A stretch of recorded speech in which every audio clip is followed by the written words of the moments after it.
A quick like and subscribe really helps our channel grow and allows us to bring you even more amazing content. Thank you for your support. I used to think family dinners were sacred, a time when laughter echoed and memories were created, but that all changed when Uncle Greg, who has an uncanny ability to slip venomous remarks into jovial conversations, decided to comment on my smile. It was supposed to be a routine Sunday evening. My mother had spent the entire day cooking her famous lasagna while my father polished his collection of vintage wine, and the aroma normally brought me a sense of comfort. As we gathered around the oversized table, my mother's excitement was palpable as she presented the meal, her warm smile contrasting sharply with the chill that settled in the air as Uncle Greg leaned in, eyes glinting with mischief, and said, "What happened to your smile, anyway? It looks different." At that moment, a thunderbolt struck within me. My mind raced back to the summer I turned 14, the summer my childhood was ripped from me when I discovered Vine, a predator masquerading as a social media platform where I was the star of ridicule with a series of leaked videos that showcased my awkwardness and strange, crooked grin, dictated by the braces that had turned me into a target for the school bullies. Laughter had morphed into tears, and that distant, carefree girl was just a haunting memory as my smile had become a mask for my pain, a fragile shield behind which I'd concealed years of insecurity and self-loathing. I froze, feeling the eyes of my entire family on me. The youngest cousins were giggling by the dessert plates, my older sister was nervously flicking her gaze between me and my uncle, and my parents were exchanging worried looks, as if they could sense the storm brewing beneath the surface, the air thick with tension waiting to burst. Then, before I knew it, the acidic words were spilling from my mouth like a torrent. "What's wrong with my smile?" The table fell silent, forks paused midair, and for a fraction of a second, time felt suspended. Uncle Greg chuckled, half in jest and half in malice. "What happened to the girl who used to light up the room with that dorky grin?" I could see it then, the flicker of glee in his eyes as if my vulnerability nourished him. In that instant, the jubilant laughter of the evening faded into an oppressive silence, and with every ounce of grief I harbored, I vented, unleashing suppressed anger and frustration that spiraled into a whirlwind of words, attacking not just Greg but the entire facade of family gatherings, laying bare the scars that were traditionally covered with laughter. Do you think I want to be reminded of how different I am? Of the countless nights I spent crying in front of a mirror wishing to fit in? And as I spoke, it was as though a dam broke. My family members shifted uncomfortably in their seats, the shock of the sudden outburst tangling their hearts in conflicting emotions. My mother looked hurt, as though I'd pulled back the curtain on a family secret, while my father, usually the peacemaker, sat, wide-eyed, surprised at the tempest that had erupted from his adoring daughter. Then it happened. My sister, usually the calmest of us all, stepped in, her face pale as she bitterly remarked, "You're not a walking tragedy. Get a grip. This is just a dinner." The words snapped like a rubber band, ricocheting through the room and into every soul present. The atmosphere shifted dramatically. What was once an ambient family gathering had transformed into a battleground where everyone was armed with unspoken feelings. It felt surreal, our laughter replaced by an awkwardness thick enough to slice. I felt lost, standing amidst the wreckage of my own emotions, the insult consuming me, gnawing at my insides. I could see my uncle's pleasure, feeding on the drama he had awakened, and it infuriated me further. Why couldn't they understand that family should be a sanctuary, a place I could shield myself from the world's cruelties? And when I finally saw my father's gaze, a mix of pity and disappointment, I realized I had crossed a line that would never be uncrossed. The dinner plates were forgotten, the clinking of utensils was replaced by my heaving breaths, and the tension became palpable, everyone holding their breath, teetering on the edge of the abyss. Then Mom, her face flushed with a mixture of anger and sorrow, finally spoke, her voice trembling, "You've ruined this dinner, all of you. Greg, you need to learn when to keep your mouth shut, and you." She turned to me, disappointment etched across her features. "You should know better than to let it get to you. We're family." I gaped, the weight of it hitting me like a freight train. I had acted out, sure, but so had Uncle Greg, yet somehow, I was the villain in this narrative. As the discomfort and hostility wrapped around us like a suffocating blanket, I felt detached, an observer in my own life, watching the family I once adored crumble under the strain of unaddressed grievances and unexpressed emotions. I stormed out, tears cascading down my cheeks as the darkened evening air hit me.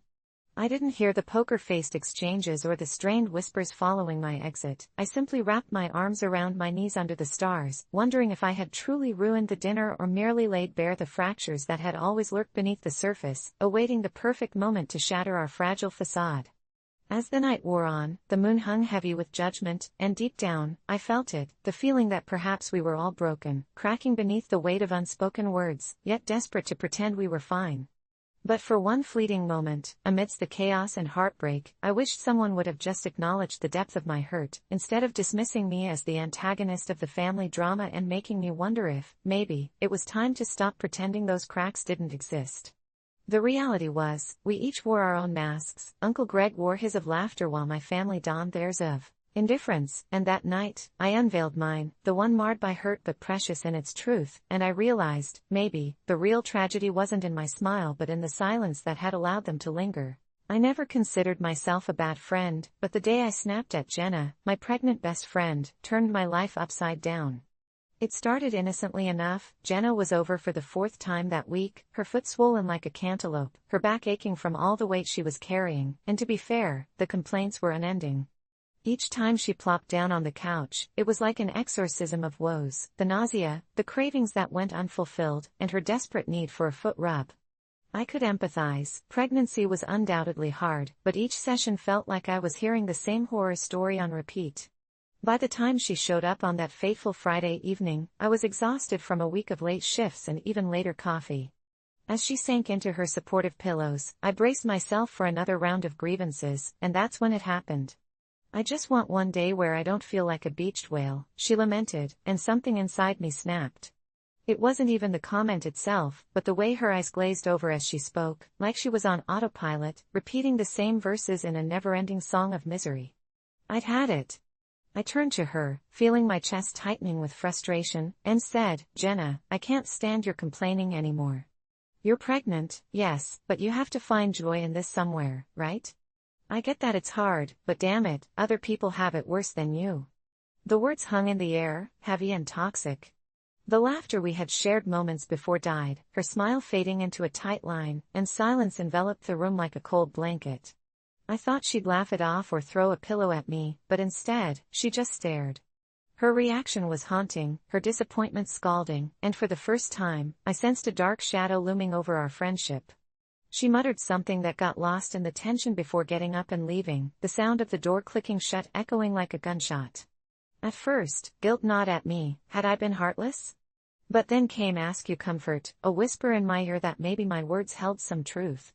The next day, a part of me expected her to text, to berate me or demand an apology, but nothing came. Days turned into a week, and I could feel the silence stretching like a taut string, almost ready to snap. When I did reach out, she'd answer but with the stiffness of a stranger.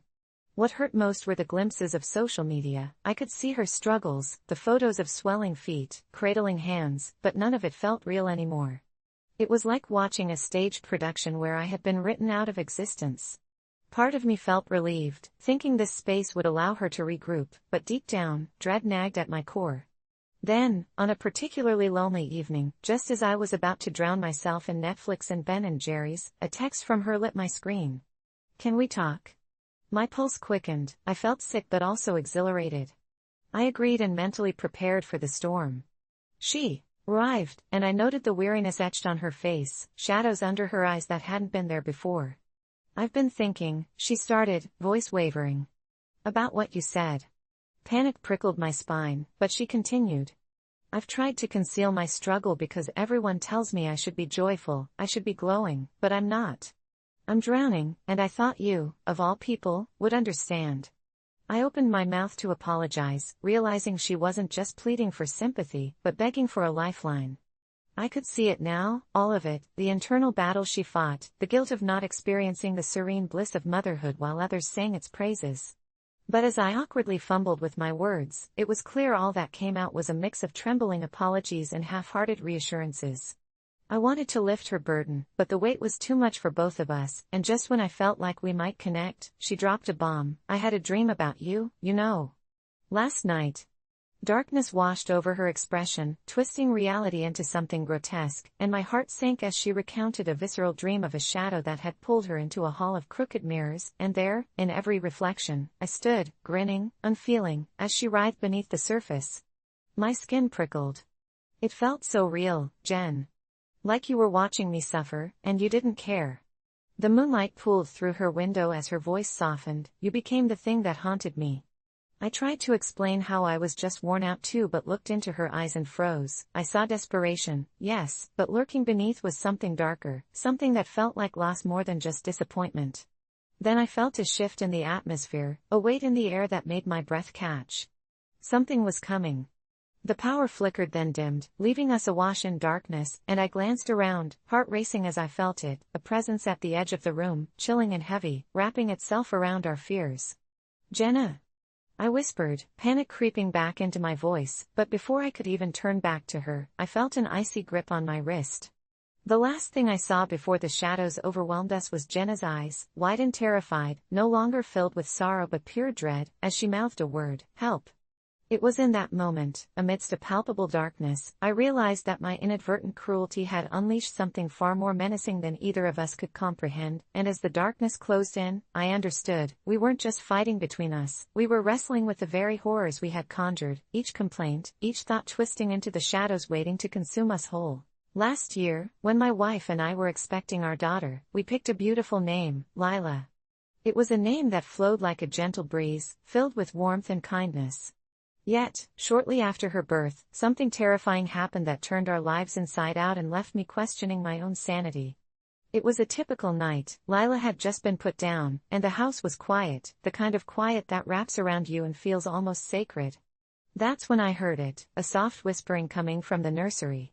At first, I thought it was just the wind, or perhaps the creaks of an old house settling into the chilling night. But as I listened more closely, I distinctly heard someone call her name, Lila. I froze, my blood turning to ice. I quietly crept to the door and peered through the small crack. There was no one in there, just the crib, the soft mobile spinning lazily above, and Lila, sleeping soundly, blissfully unaware of the sinister shadow that had seeped into our home. Thankfully, she was fine, but I couldn't shake the feeling of unease, like we'd crossed into a realm we weren't supposed to. Over the next few weeks, the haunting whispers continued, and weird things began happening. Once, I swear I saw the outline of a child's handprint on the nursery window, even though I hadn't let anyone near the house. Every time I brought it up to my wife, she shrugged it off as postpartum nerves, urging me to seek help. But it wasn't my sanity that I questioned, these were real manifestations, something darker than our mundane life. It got even stranger when one night, I awoke to Lila's cries echoing through the house. Rushing into the room, I found her wide-eyed, fixated on the corner of the room, her tiny finger pointed at something invisible. I panicked and scooped her up, trembling as I felt the weight of whatever unseen presence loomed near us. I knew I had to do something. I became obsessed, scouring the internet for anything that could explain this phenomenon.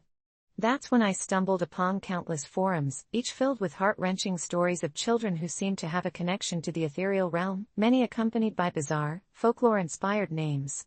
Suddenly, it all clicked. The name Lila derived from ancient roots and was tied to an old lore I could scarcely comprehend, a name said to call forth spirits from beyond, suggesting that perhaps my daughter was more than just my little girl, she could be a vessel for something unfathomable. With each ghostly whisper that echoed through the walls, the urgency of change became palpable. I approached my wife with what I'd learned, fearful and desperate. I suggested we consider changing Lila's name, perhaps to something less steeped in mystery and darkness, something that could sever any ties to the unsettling occurrences that now surrounded her. But she was vehemently opposed, her heart set on the name that laced our daughter's identity with beauty. "You can't just change it because you're scared of shadows," she yelled, her voice laced with anger and disbelief. "What kind of parent would do that? You're being irrational." In that moment, a chasm formed between us, split by fear and misunderstanding. Our relationship began to unravel, arguing over what felt like life or death to me became the new normal, my wife seeing me not as a caring father but as a paranoid lunatic. And then the horrors escalated. One evening, as I sat watching a movie with the sound turned low, I became acutely aware of Lila's cries rising like a siren in the night. I moved instinctively, racing to her room and coming to an abrupt stop at the threshold. The room was cast in shadows, but I swear I saw a figure hovering at Lila's crib, its dark form shrouded in an unsettling aura. I bolted forward, the adrenaline sending my heart into a frenzy, but as I grasped Lila in my arms, the figure dissipated, leaving nothing but the haunting feeling of being watched, as if time slowed and reality warped around me. That night, I couldn't sleep. I was convinced that Lila was in danger, and if I didn't act soon, something irreparable would happen.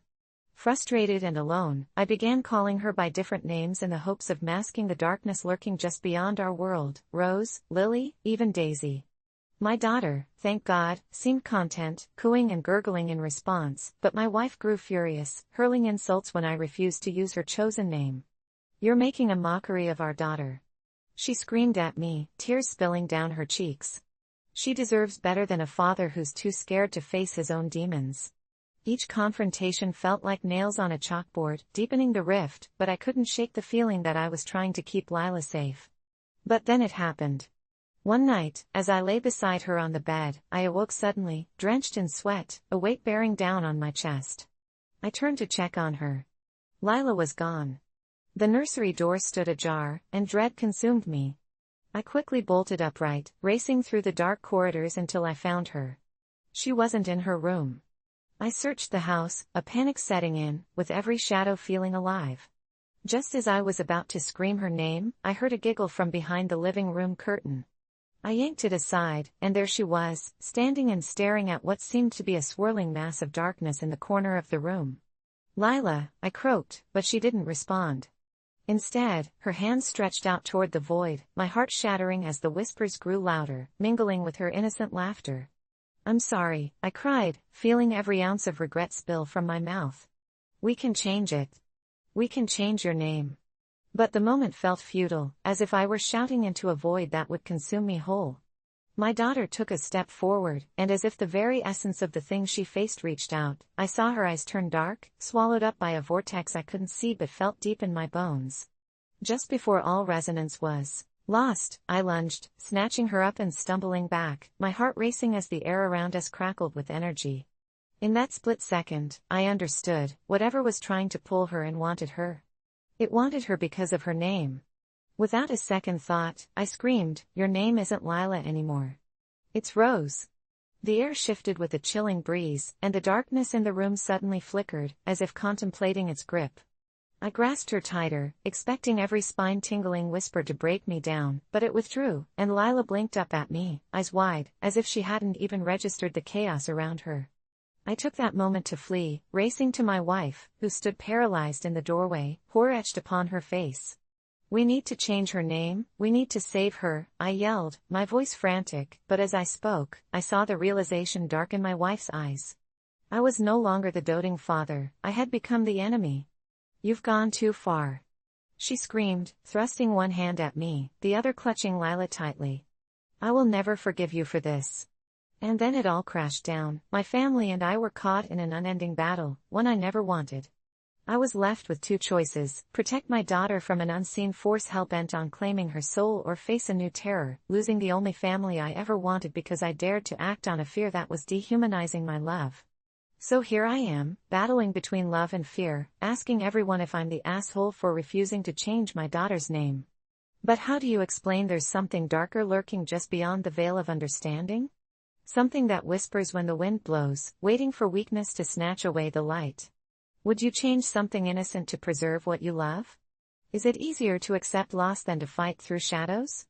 I wonder if I might lose them both, my Lila and the warmth of my wife, so I ask you, Ida? Growing up, my life revolved around my older brother, Ethan. He was everything I was not: confident, funny, and entirely carefree in a way I could only dream of being, but that same carelessness always felt like a dark cloud over my life, looming and heavy, especially on that one fateful day.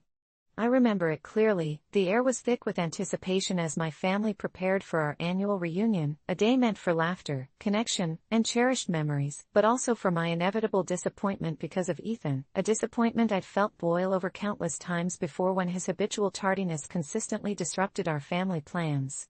This time it was supposed to be different. I'd even gone to my parents, pleading with them to keep Ethan in check, laying out the timeline filled with the events we all cherished, hoping they would help me make him see how his actions twisted the knife of frustration further each time he shrugged off our schedules. Yet, there I stood in front of the mirror that morning, my dress pressed, hair shining, and excitement bubbling in my gut, only to watch the clock turn and tick away, seconds slipping like grains of sand as our family slowly turned into a collection of impatient whispers, glances towards the door, and hollowed cheers that fizzled into disappointment. When my parents finally conceded and called Ethan, laughing over the phone, unaware of how those jokes tarnished my heart, the hour melted into a torturous waiting game, each tick a reminder of my brother's disregard for the rest of us. Hours passed and my anxiety morphed into rage, those tantalizing minutes becoming a suffocating noose that tightened around my throat. Finally, with the sun dipping below the horizon, marking the decline of our day, Ethan strolled through the door, carrying a pizza under his arm as if the world had been waiting for that slice of mediocrity alone.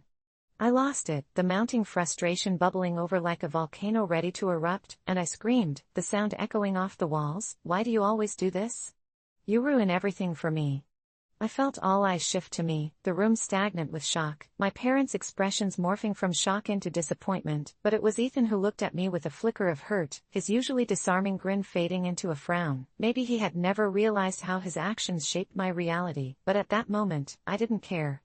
As I stormed out of the room, I heard my mother's soft spelling out, "You're being absurd, he's just late," and my chest tightened as I reacted with such venom. Were they really siding with someone who consistently disregarded their family's time and affection for a pizza and a laugh?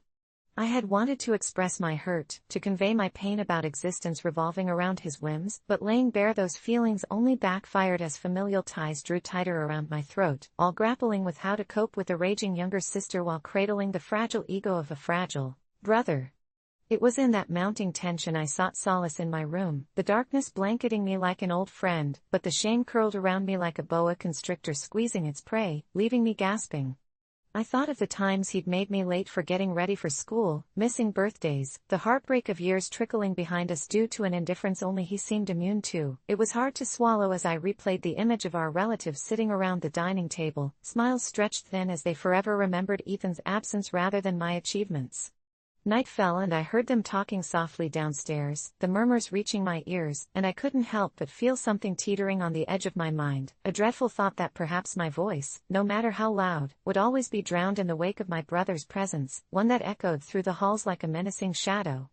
I spent the night lost in drowned thoughts, and when the morning sun broke through my window, I peeked into the family room, clutching the banister tightly, but there I found my parents, their faces drawn and worried, sat with an empty space beside them where Ethan used to be, and a weird knot twisted in my stomach at the sight.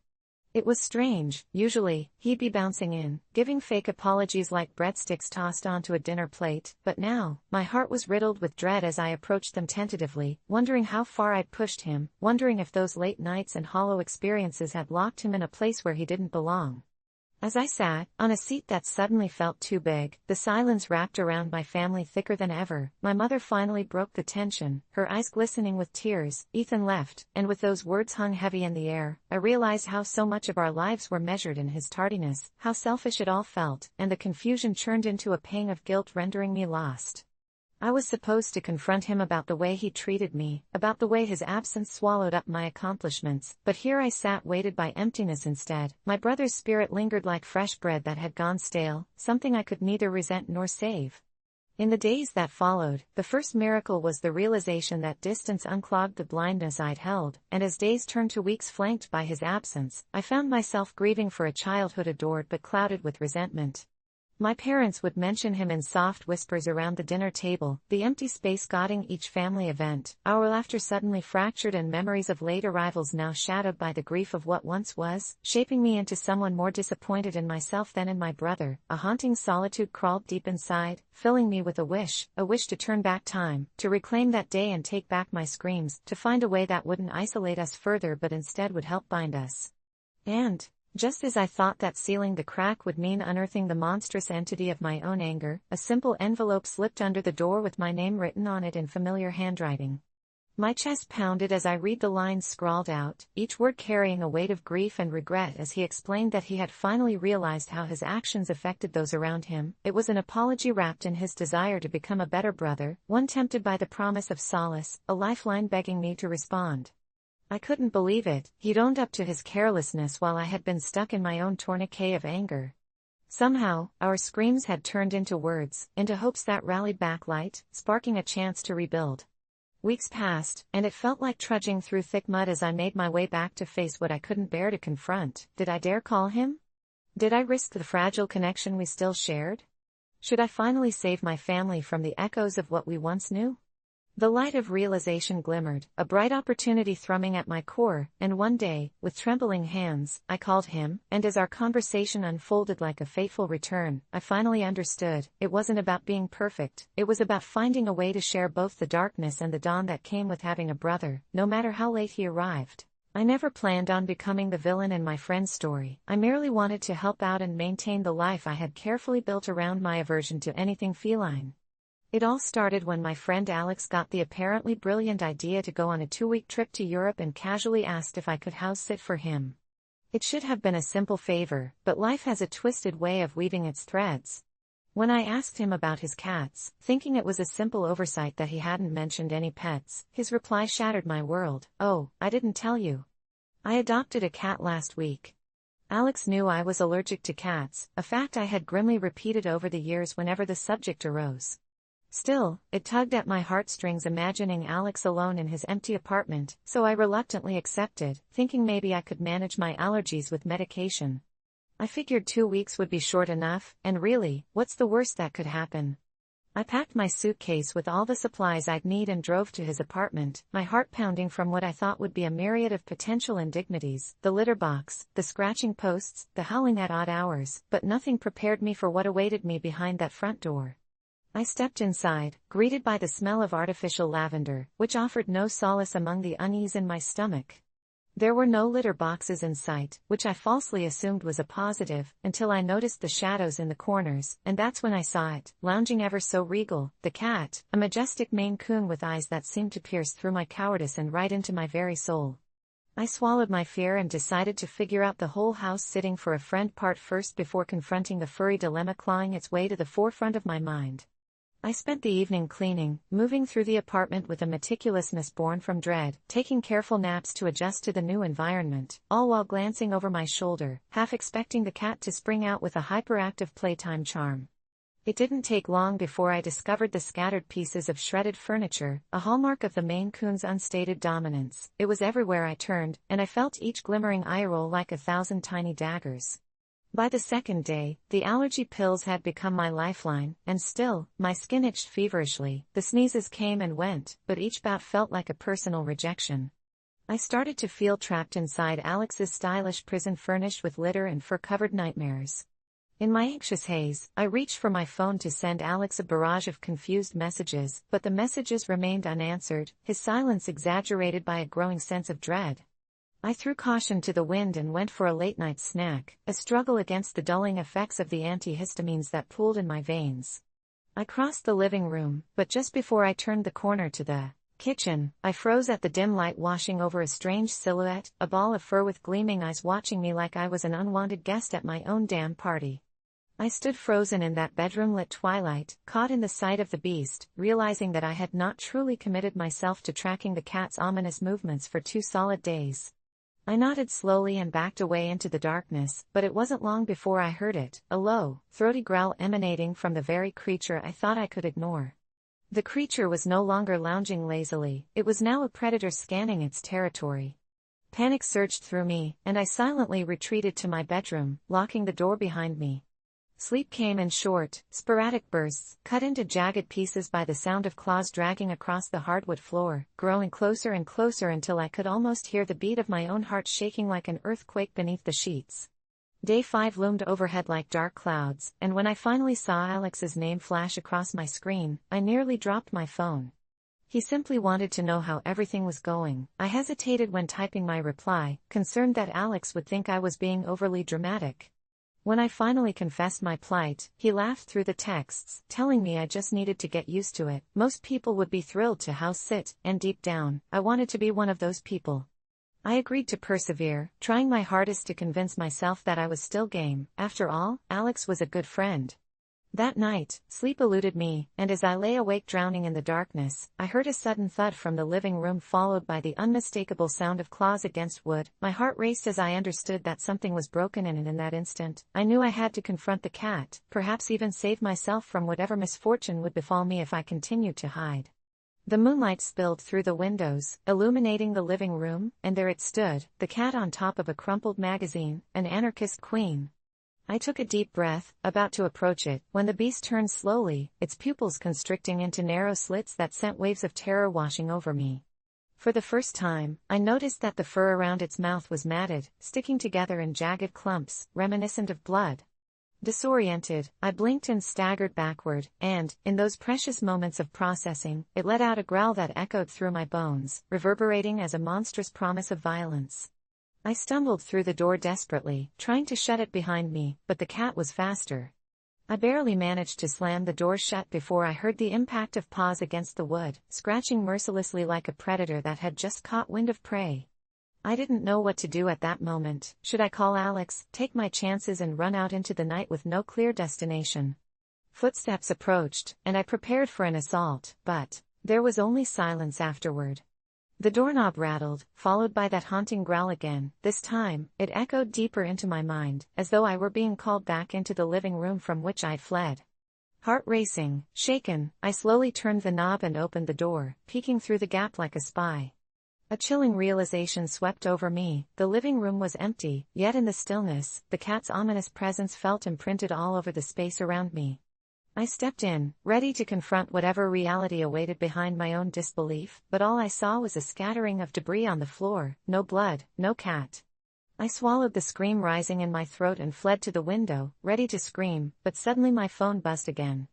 An urgent notification sucked me back into the nightmare. It was Alex's name, but when I opened the message, my breath caught. "Hey, sorry I'm late getting back to you. Just wanted to give you a heads up, there's something weird going on with Felix. He keeps scratching at the door. Maybe don't let him in?" In that moment, I couldn't help but wonder who was truly trapped here, who was really the house sitter in all this, and suddenly Alex's words felt like a prophecy echoing through the dark. I glanced back toward the door, and the growl returned like the laughter of a madman.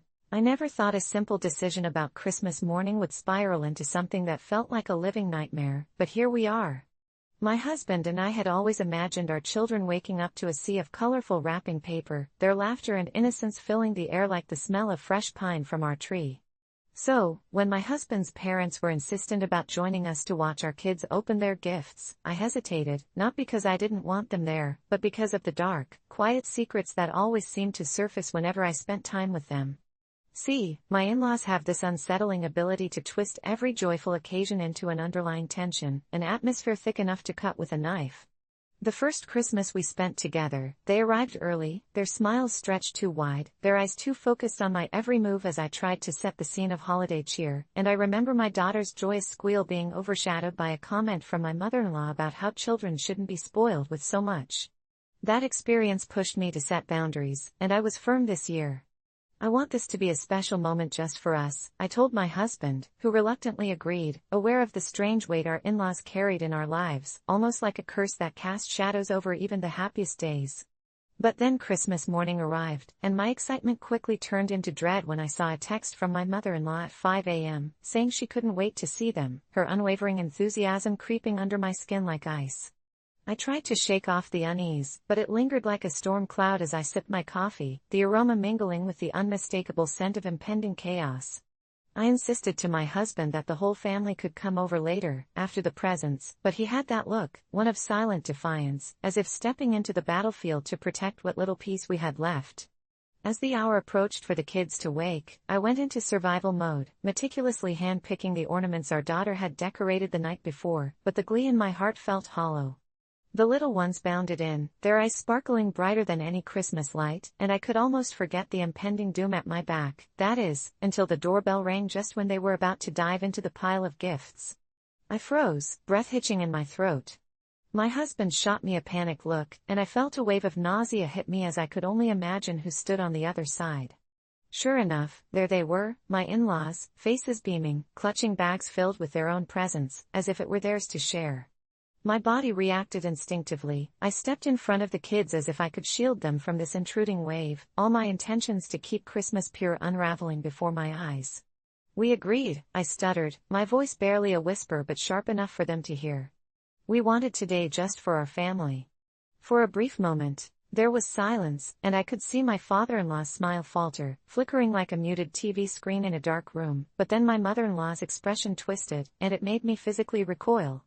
"Sweetheart," she said in that deceptively soft tone that made my skin crawl, "you don't want to spoil the holiday spirit, do you?"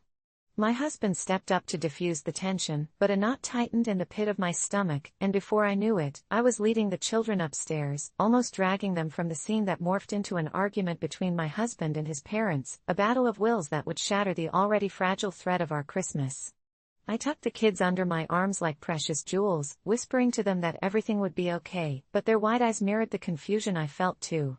I could almost hear my own heart pounding above the muffled shouts from downstairs, like a metronome marking the passage of time, and despite knowing we were safe up there, I couldn't shake the feeling that something malevolent was brewing just out of sight. When I heard silence settle like dust in the aftermath of their words, I finally ventured down the hallway, only to witness the scene of my husband sitting on the couch, face pale, looking utterly broken as his parents stood above him, faces still twisted with that disconcerting blend of disappointment and determination to claim their power. "I can't believe you'd deny your children this happiness," my mother-in-law hissed. My mind spiraled, torn between wanting to run back upstairs and wanting to protect my husband from this mental assault, but when I stepped into the room, all eyes turned to me, and I instantly regretted it. "Look what you're doing to him," I shouted before thinking, and my voice echoed like a bell in a deserted abbey, cutting their glares into shards that sliced at the very fabric of our family. My husband's eyes flickered to me with a strange mixture of shame and longing, the pleading look in them begging me to stop, but there was no stopping it now. The moment had escalated into chaos, civil war waged over the rights to Christmas morning, and I felt the darkness closing in around us, a smothering shroud threatening to choke the life out of my children's excitement. I couldn't take it, couldn't breathe in that suffocating atmosphere filled with resentment, and I grabbed my kids, ushering them back upstairs, with a scream trapped in my throat. My heart pounded as our little family barricaded ourselves in, the noise of their increasingly furious voices fading into the background until all I could hear was the sound of my children's confused whispers. I tried to reassure them with soft words, but how could I explain the evils that lurked outside that door? My husband joined us moments later, yet the defeat on his face was a mirror reflecting the horrible reality. This year's Christmas was shattered, our joy stolen, and as he pulled us together, it felt like a fragile house of cards, just waiting for one more gust of wind to take it down. Hours passed, my stomach twisted in knots while the sun crept into the sky, illuminating the shadows of our crumbling home until finally, we heard the door slam. A rush of relief washed over me, but it was short-lived when my husband dared to open the door. When he peeked out, I quickly felt something dark brewing in his gaze, the kind that made my heart sink into my stomach. He turned to me, eyes glazed with disbelief, and whispered, "They're gone." The heaviness in the air was almost tangible, and I knew, in that instant, that things would never be the same. We came together, holding our children close, but the feeling of dread never left. How could we ever celebrate Christmas the same? Each year afterwards became a reminder of that singular moment, wrestling against the ropes of doubt and discontent that our own families tied around us, leaving my husband and I in a constant battle to keep our children's innocence untarnished while the darkness of anger and grief loomed just beyond the walls. I realized with a sinking heart that Christmas wasn't merely a day, it became a symbol, a battleground in my mind, a reminder that in-laws could bring a darkness unlike any other, slowly creeping in like a thief of joy, and whether it was worth the cost of keeping them away on that one single day would haunt me for the years to come. I never thought my wedding would end in chaos, but when my cousin Lisa showed up in a blood-red gown that clashed with the white theme of my ceremony, it felt like I'd walked into a horror movie instead of my dream day. I had been preparing for this moment for months, pouring my heart and soul into every detail, from the flowers to the music, all meticulously designed to evoke the purest enchantment, while I floated down the aisle in the lace gown I had envisioned since childhood, the embodiment of everything I had ever wanted.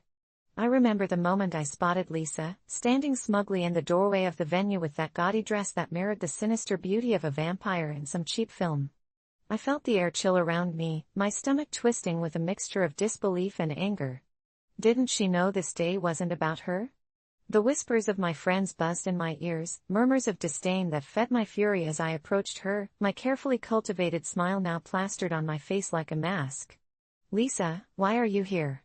I asked, struggling to keep my voice steady, knowing the photographer was capturing every moment. "I thought it'd be a nice surprise," she replied, her tone dripping with faux innocence. At that moment, I remembered every family gathering where Lisa had overshadowed me, every snide comment she had made that belittled my choices, and I resolved that today would be different. My heart raced as I glanced back at my fiancé, who had excused himself to handle a family emergency but had assured me moments before that he couldn't wait to see me in my dress. Deep down, I didn't want to cause a scene, but her presence felt threatening, malignant, like she was festering in the happy blooms of this day, ready to checkmate me. As I took a step closer, Lisa's eyes flashed with that familiar defiance that prickled the nape of my neck. "What's your issue?" "It's just a color," she responded, feigning ignorance, but the challenge in her voice stoked the fire brewing inside me. "It's not just a color, it's a wedding."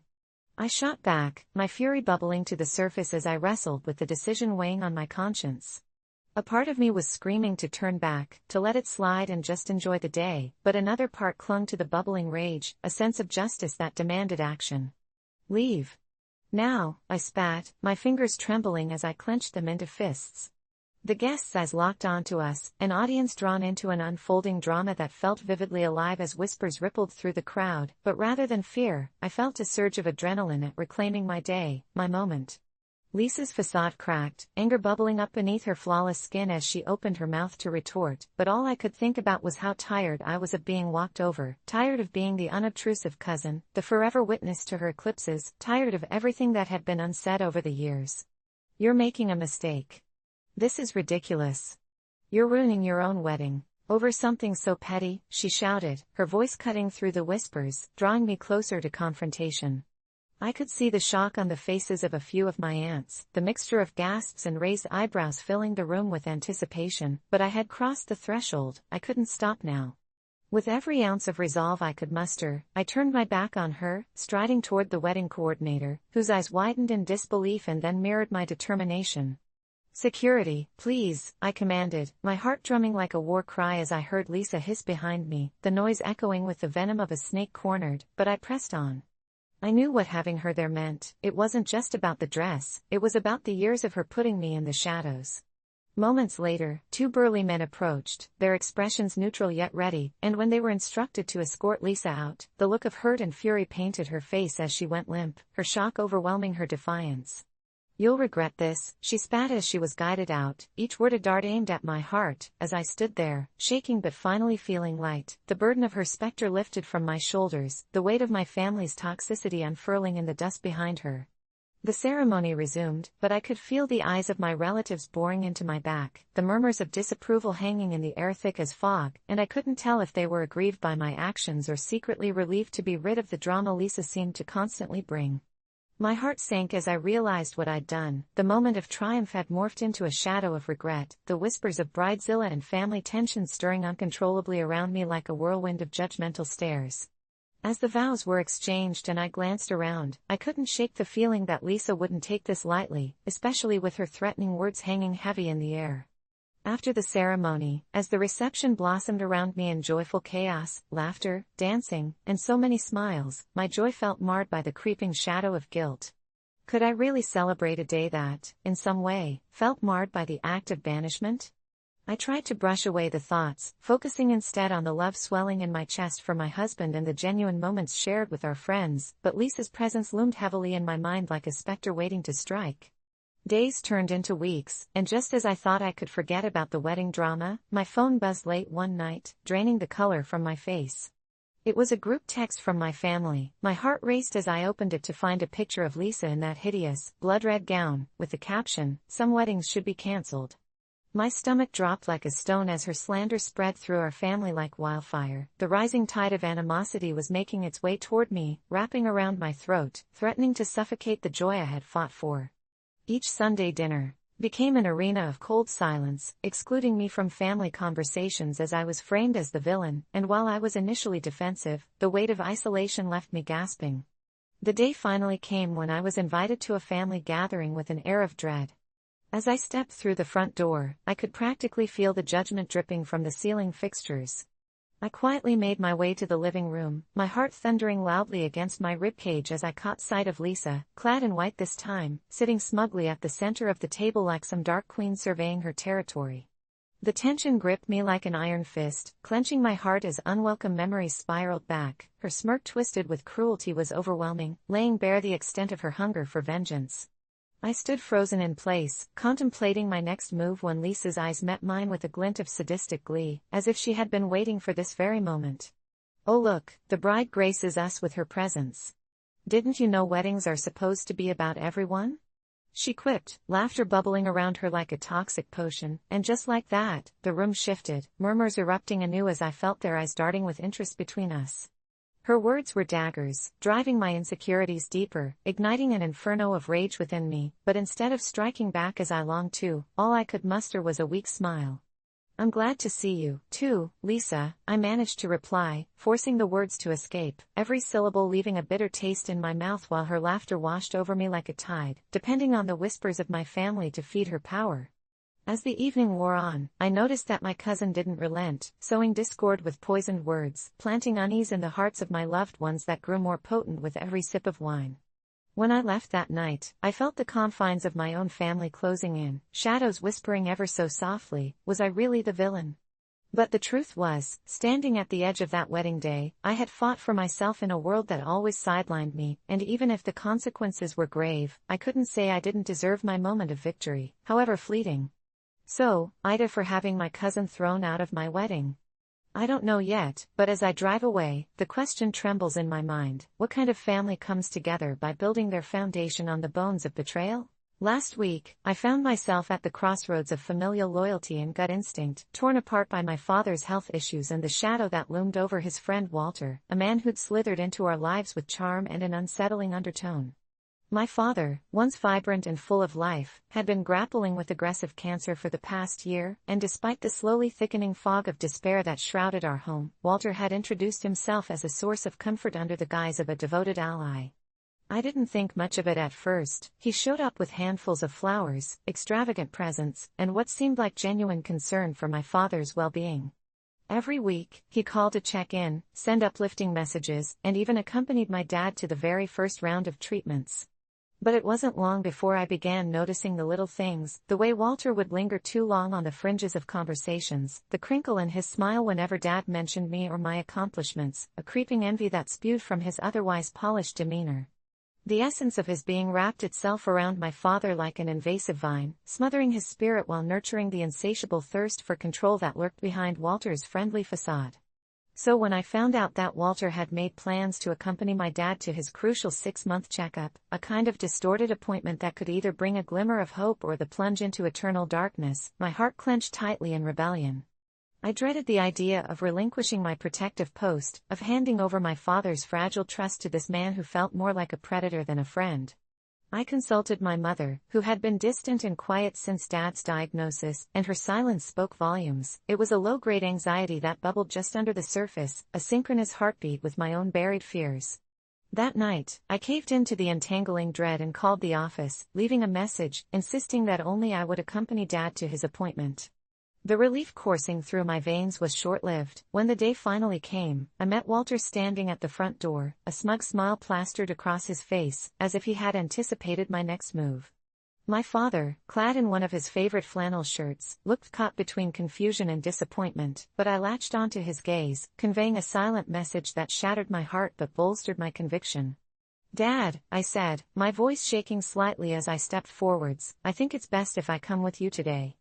Walter scoffed, retorting too quickly, "Oh come on, it's just a checkup.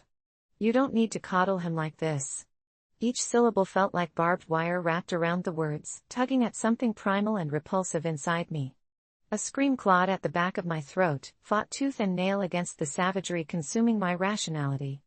"This isn't just a checkup," I shot back defensively.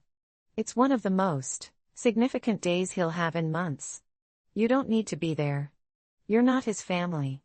My father blinked, a flicker of recognition in his eyes, but Walter's reaction was sinister in nature. It turned from shock to thin-lipped anger, a quiet promise of retribution hidden beneath tightly wound lips. The tension crackled in the air like pre-storm electricity, and suddenly, I felt as if every single unwelcome thought I'd buried deep beneath the surface burrowed its way back into prominence, revealing the possibility that Walter could very well be a wolf in sheep's clothing, his concerns surprisingly coordinated with plans I couldn't even fathom. "Fine," Walter said, a smile creeping back onto his face like a spider waiting for its chance to snag its prey, "but you'll see, my support was what he needed after all. As my father slipped on his coat and I ushered him forward, I dared not glance back at Walter, but a cold chill washed over me, an irrational fear gnawing at my insides like rats feasting on the carcass of my worst nightmares. The ride to the hospital was a silent war zone. I searched for the right words to calm my racing heart. My dad nodded, oblivious to my internal struggle, as I feigned casual conversation about the upcoming baseball season, drowning every overture of worry beneath a thin ocean of pleasantries. When we finally arrived, the walls around us seemed to close in with every passing moment, and as we stepped into the sterile waiting room, I couldn't shake the unsettling feeling that Walter was lurking just beyond the proximity of that polished glass entrance. Hours passed slowly, dragging our spirits into the unforgiving jaws of uncertainty, each tick of the clock as menacing as the last. When my father was finally called in for his examination, I was asked to wait, and though I tried to maintain an air of nonchalance, my heart thudded painfully, each beat a reminder of everything I feared. And then, without warning, there he was, Walter, striding into the waiting area, face plastered with a sinister blend of smugness and feigned concern. "Good news, huh?" he chirped, as if the world shrank around us to conform to his twisted whims. "I'll be here for my dear friend no matter what." My stomach churned, wrestling the truth that clawed at me. "Walter, you shouldn't be here," I stammered, a fight tangled within me against the absurdity of the interview. "Why do you keep coming around?" The look that fell across Walter's face was something indescribably dark as he stepped closer. "Because someone has to ensure he receives the care he deserves. It would be a shame if something happened to him, by virtue of not having the right people around." The nuance painted in his words dripped with malevolence, the air locked in a state of compression as realization dawned on me. I leapt back, a chill overtaking my skin. "You've been sending anonymous messages, haven't you? You've been trying to manipulate him." My accusations hung in the air, feeble but resonating with the truth crashing against my consciousness. Without uttering a word, he leaned closer, and I felt the walls closing in. It was as if my head spun, revelations crashing like glass against stone, the fraying thread of trust unraveling before my very eyes.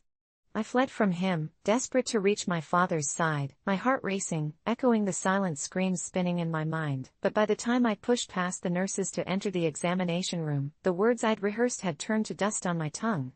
My father lay back, a weary smile plastered on his face, and I caught the flicker of confusion in his eyes as he met my gaze. My heart sank. He didn't see the monster lurking just beyond the hospital walls. Instead, it was me, a pariah in the realm of protectiveness. I rushed towards him, wanting nothing more than to mount a defense against the darkness crawling into our lives.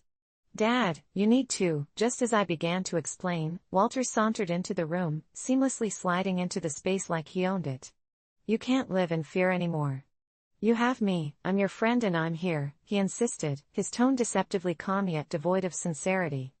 My father blinked, twitching uneasily beneath the pressure of conflicting loyalties, and it felt like hours between breaths. The doctor interrupted us, and relief coiled around my heart like a snake, only for dread to nearly engulf me whole when I left the room to glimpse Walter alone with my father, whispering sweet poison that danced dangerously on the edge of tainted truth. I wrestled with the idea that I needed to pull my father from Walter's grasp. His web was spun tighter than I fathomed. I caught a glimpse of their post-reaction through the frosted glass of the door, Walter's hand resting too nonchalantly atop my father's shoulder. My chest tightened, adrenaline flooding my system, my scream almost escaping my lips when the distant conversation morphed into a grotesque display of betrayal. I burst through the doorway, and as the words tumbled from my mouth, a cacophony of emotions spiraled around me. "Leave him alone," I yelled, every ounce of fear pouring into those words.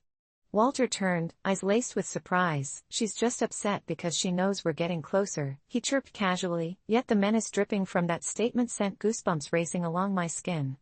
My father's expression, perplexed and vulnerable, tugged at my core as he looked between Walter and me. In that instant, I understood the depth of Walter's deception, the slowly curling tendrils of malice wound around my father's already fragile spirit. "You don't need him, Dad. You have me. We'll do this together," I said, my voice barely above a whisper, the weight of my realization crashing down on me in waves that threatened to encase us both. The doctor stepped in just then, canceling out the tension, and I caught Walter's eyes flicker to something behind me. I turned, electrified, a specter of dread washed over me as I realized he had a plan, something sinister orchestrated within the walls of this sterile fortress. After the appointment concluded, I insisted on finding a new oncologist, my father's indifference echoing hollow against the rising tide of my anguish. It was then that I began hearing whisperings through the townsfolk and family friends, small hints painted over Walter's troubled past, a tapestry entwined with quiet malevolence and ghost stories that left me unsettled. Nightmares haunted my sleep, each encounter with Walter grew more distorted, wrapping itself around my psyche. I couldn't let him invade our lives any longer, but how could I convince my father of the truth? Eventually, my father grew weaker, the cancer took its toll, and all the while Walter gathered around like a vulture, determined to feed off the fragments of my family.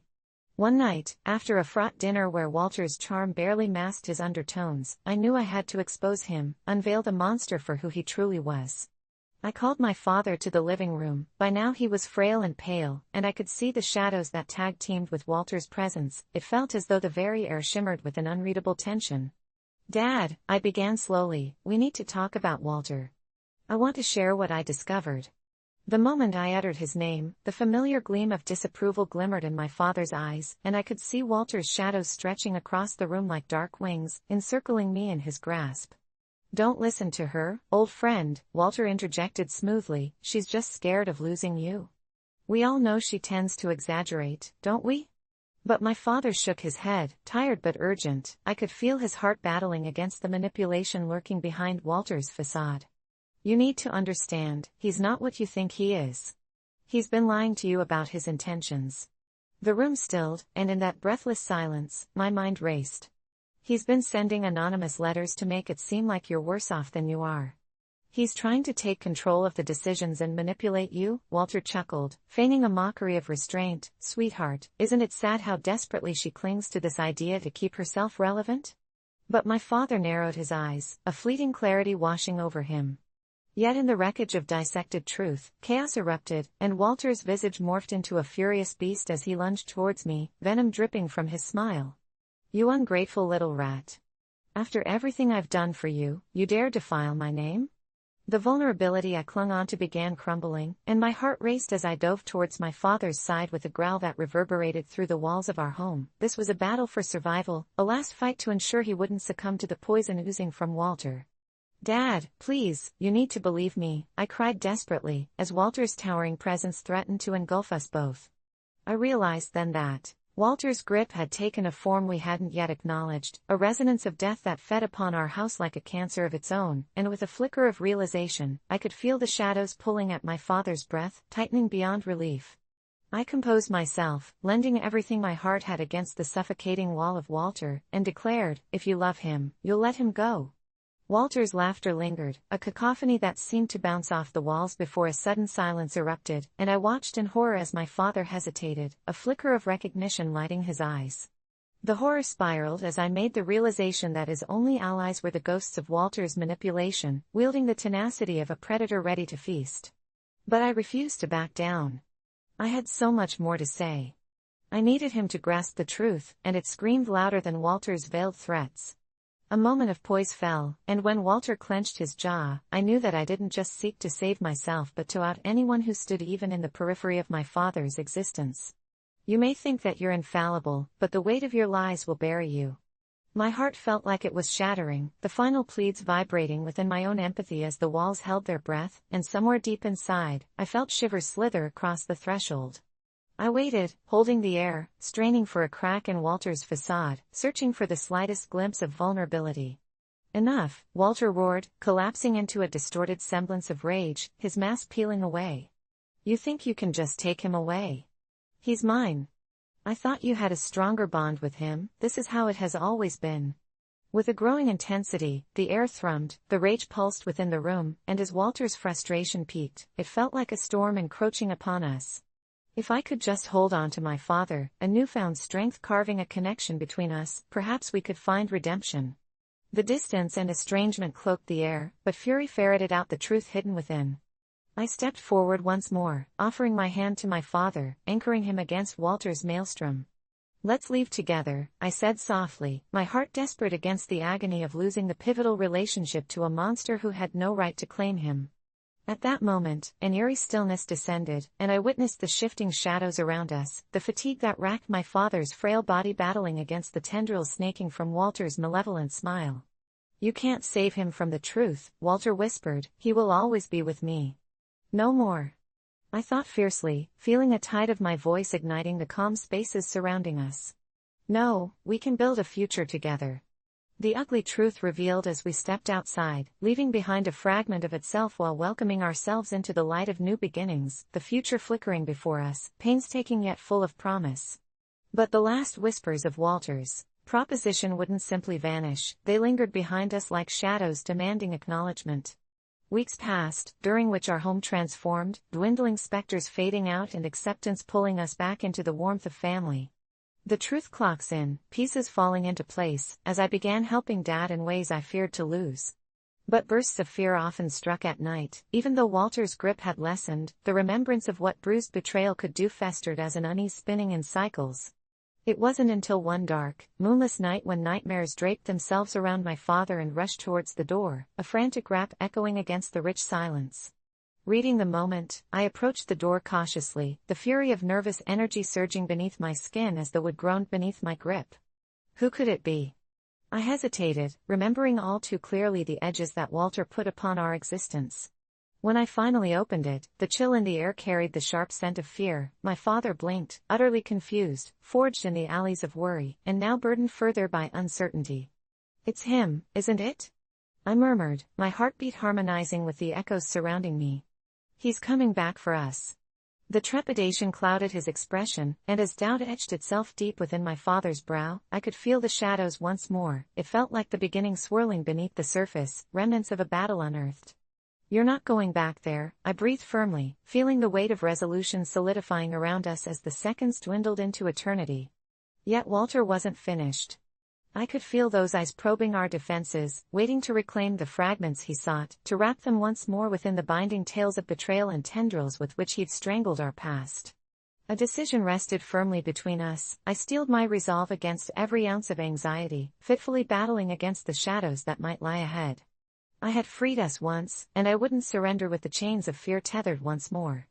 As the door creaked behind me, I knew this wasn't the end. It was the beginning of a stronger bond forged beneath harrowing trials and solidified through every grain of untold sacrifice. I had to convince my father that vulnerability was the foundation of our freedom, that the shadows could only do harm if we allowed them entry. Together, we would endure, for the truth of family burned brighter than the cold encroaching darkness, one which I refused to let win its relentless battle over us. And in that commitment, I felt the darkness encroach upon us, twist into unseen dimensions. Even if Walter tried re-entering our space, I would not let him reclaim the love that remained.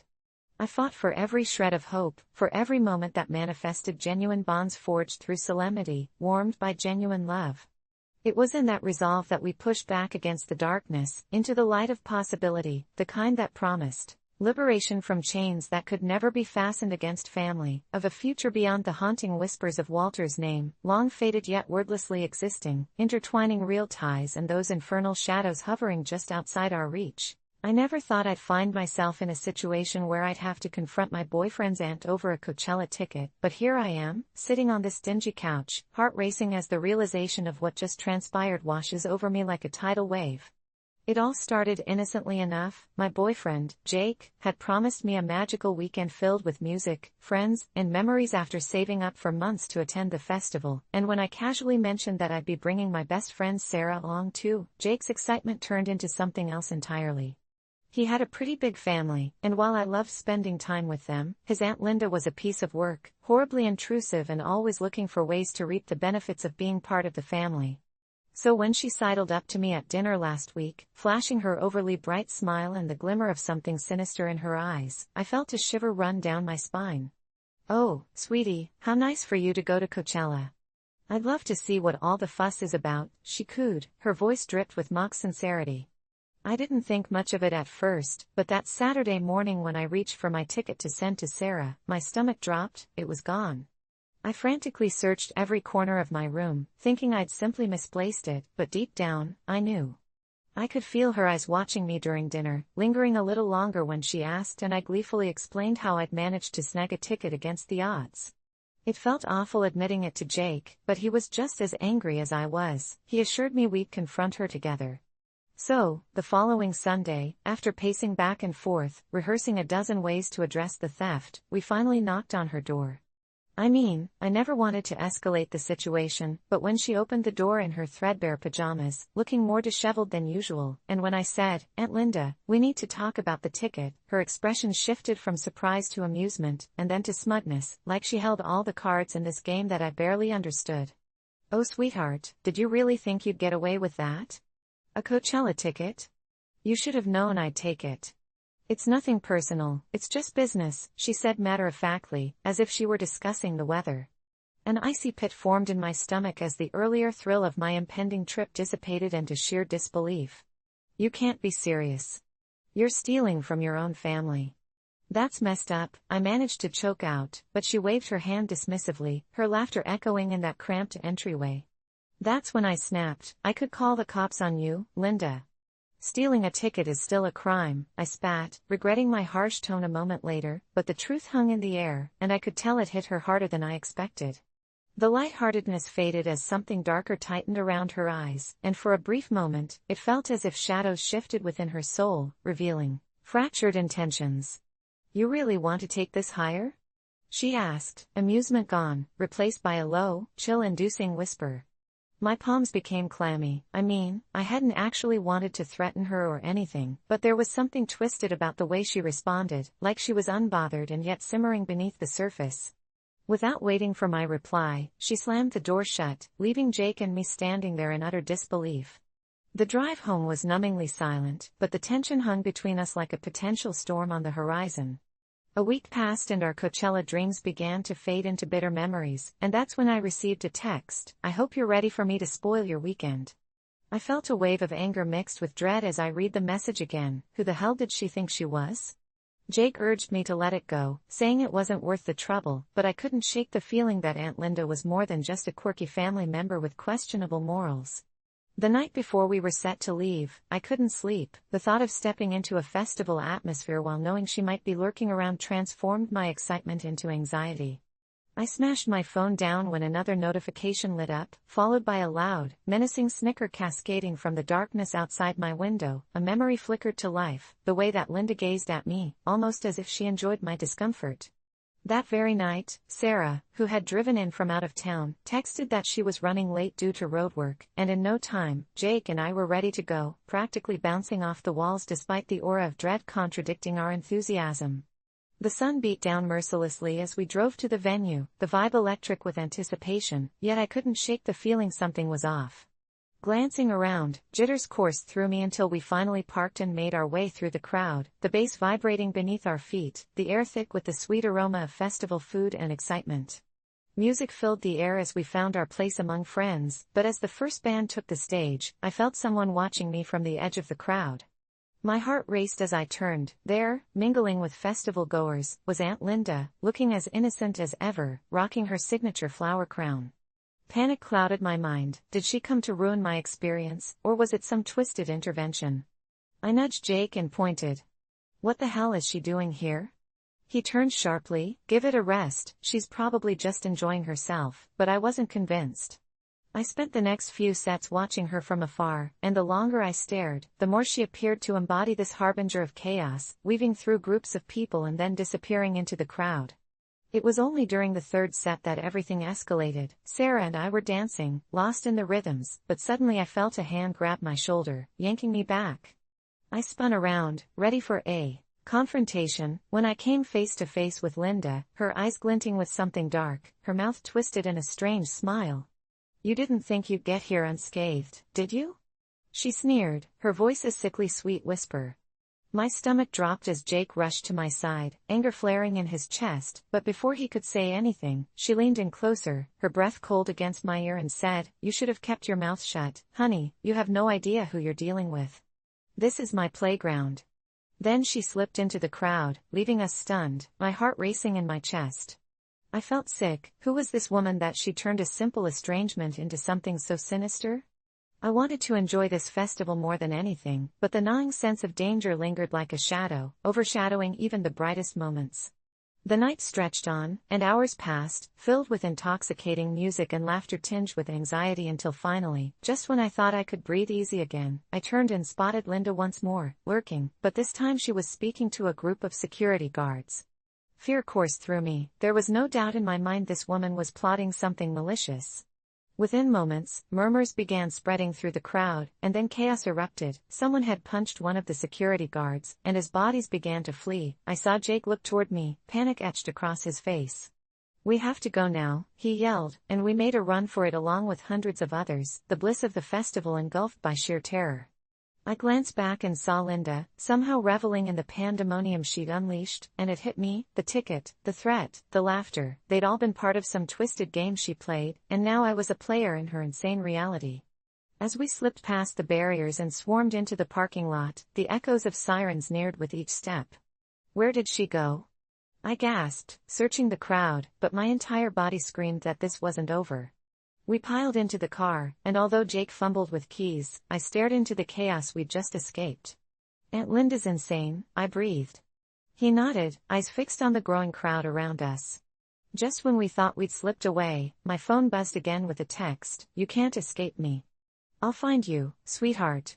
That night, every ounce of excitement was completely drained from me, and as we sat parked outside our apartment, I realized this Coachella trip had turned into a nightmare filled with threats woven into memories, and Aunt Linda was only the beginning. I never thought I'd say this, but I might actually have to call the cops. I never thought a simple time test could spiral into a living nightmare, but here we are, and I need to share what happened before it consumes me entirely. My husband, Aaron, has always been my biggest supporter, or at least that's what I believed until last week. With finals approaching, I dedicated a Saturday to prepare for my final exam, the kind worth a significant chunk of my grade. I set up in our small bedroom, a dimly lit space that was usually filled with warmth but felt claustrophobic under the pressure of looming deadlines. I had placed my phone on Do Not Disturb, drowning out the world, steeling my will against distractions, and I was well into a practice test when I heard the faint creaking of the door. I wasn't sure whether it was my mind playing tricks on me or a genuine sound breaking my concentration. I told myself I was just imagining it and pressed ahead. The clock was ticking. I could feel my heart rate sinking with its relentless countdown. Just as I reached a particularly tricky question, the door swung open wider than expected, and there stood Aaron, his face an unreadable mask. He didn't knock, he didn't even wait for me to acknowledge him. He simply walked in and, without a word, grabbed the empty coffee cup from my cluttered desk, which wouldn't have been a big deal under normal circumstances, but in that moment, it felt like the ultimate betrayal. I exploded, shouting for him to get out and that I was in the middle of an important test. The look on his face morphed into confusion and hurt, making me feel worse almost instantly, yet a primal anger surged in me, an instinctive need to protect my focus at all costs, and I didn't realize I had crossed a line. Aaron backed away as if struck, retreating without another word, and I immediately regretted my outburst. It was never my intention to hurt him, but in the throes of tension, I was blind to everything else. Shaking, I tried to refocus, but the heaviness of my guilt loomed larger than any countdown timer. When I finally returned to the living room post-test, my heart sank deeper. The usually vibrant space felt hollow, too quiet, with tension hanging thick in the air. "Aaron?" I called hesitantly, my voice a small echo against the silence. No answer. I felt a cold dread seep into my bones. I checked the kitchen, the bathroom, and then the spare room, but each corner of our home held only emptiness.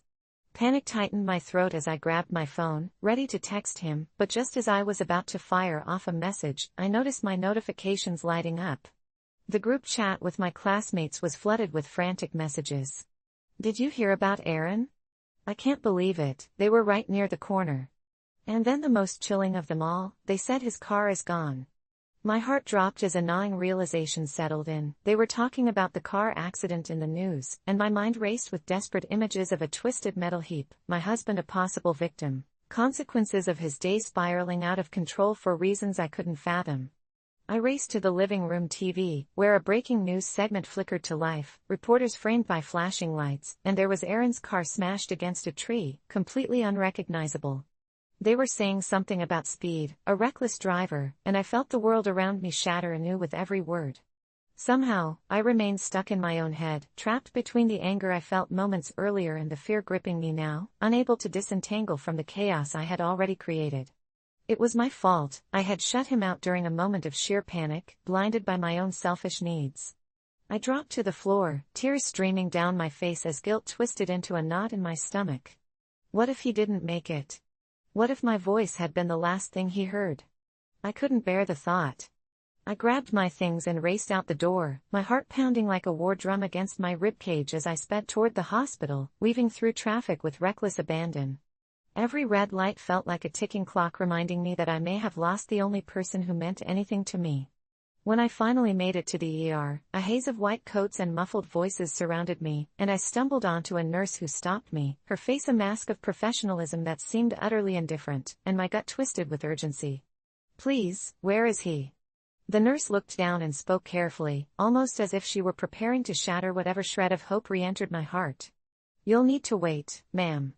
We're doing everything we can." I felt my heart drop into the depths of despair as the minutes turned into hours, each tick of the clock a cruel reminder of my own actions.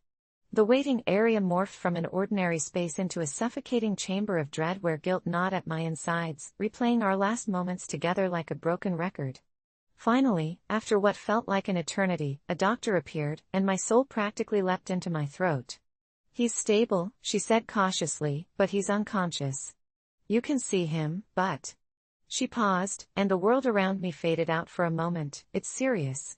The words felt like ice as I walked into the stark hospital room, seeing Aaron there, hooked to machines, wires snaking around him, face bruised and battered. Reality collided with my trauma, crashing into me with violent force. I approached the bed, heart heavy with emotion, wishing I could take back everything, shouting, turning away. I gently took his hand, squeezing it tightly as if my life depended on it. "I'm so sorry, Aaron. I never wanted this. I had no idea how much I needed you until I almost lost you." Tears continued to flow freely as I sat there, whispering to him, pouring out all the love and regret that had built up inside me.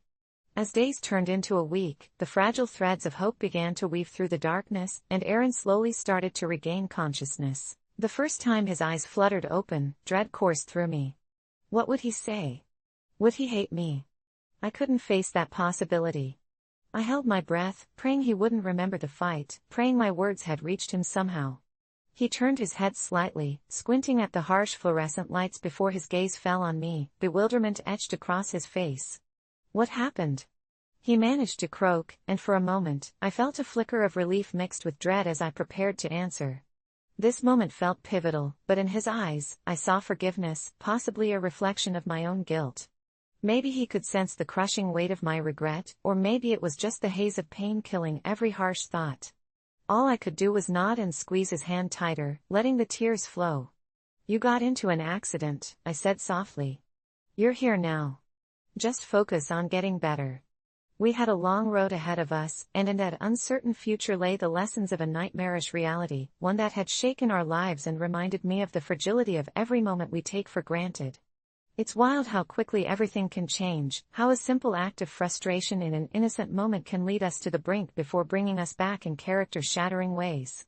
It was in those darkest hours that I realized it was never about the test, but rather the love and understanding we have to nurture.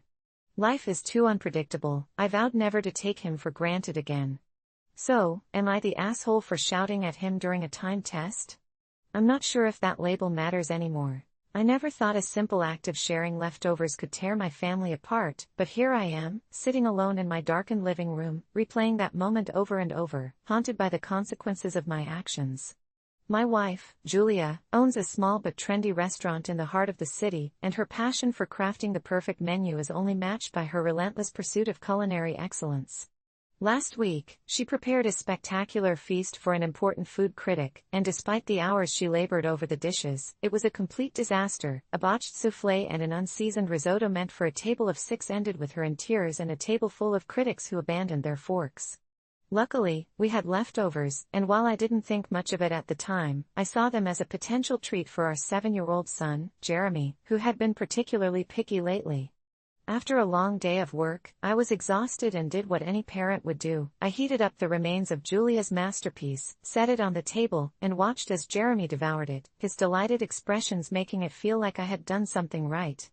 Little did I know, Julia returned home just moments later, her exhaustion quickly transforming into an explosive rage.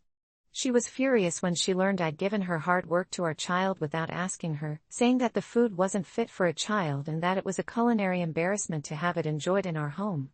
I tried to explain that I was merely trying to avoid a food wasteland, that I thought the meal was still tasty regardless of her standards, but every point I made only seemed to enrage her more. As the evening spiraled out of control, I had every intention of smoothing things over, only for the situation to morph from her yelling into accusations that my actions were disrespectful not only to her work but to her as a person, as if I had taken something far more valuable than overcooked risotto and an unappetizing soufflé. I felt as though I was losing my grasp on both my wife and the situation, and so did the unthinkable. Under the weight of her disappointment and anger, I snapped back at her, suggesting she should have been more focused on the food quality and less on the critics. How easy it was for her to blame me for a problem that simmered deeper. It was the moment she turned silent, eyes glaring, that I realized the words had crossed an irretrievable line, that I had launched us into a war I never intended to start. For days afterward, the silence felt like a living thing, hovering over our home, punctuated only by Jeremy's innocent inquiries about why Mommy seemed so upset.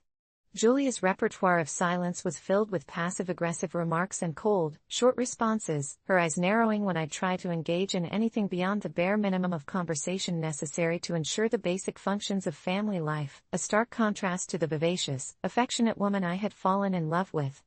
I had hoped we'd recover after the initial fallout, but instead, Julia's resentment festered, and soon it morphed into something darker, something almost devoid of love and warmth.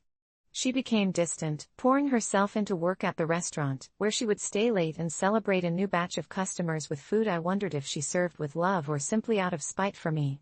And then came the night I sat down at my computer, typing an online thread about the entire situation. I titled it AITA for giving my kid my wife's restaurant leftovers. I poured out everything that had transpired, desperate for an outside perspective, only to be met with a storm of judgment, thousands declaring that I was the ultimate not only for disregarding her cooking but for taking away her art without even asking. The comments cut deeper than Julia's shrillest reprimands, each one a dagger twisting in my heart. Did I truly not appreciate her work?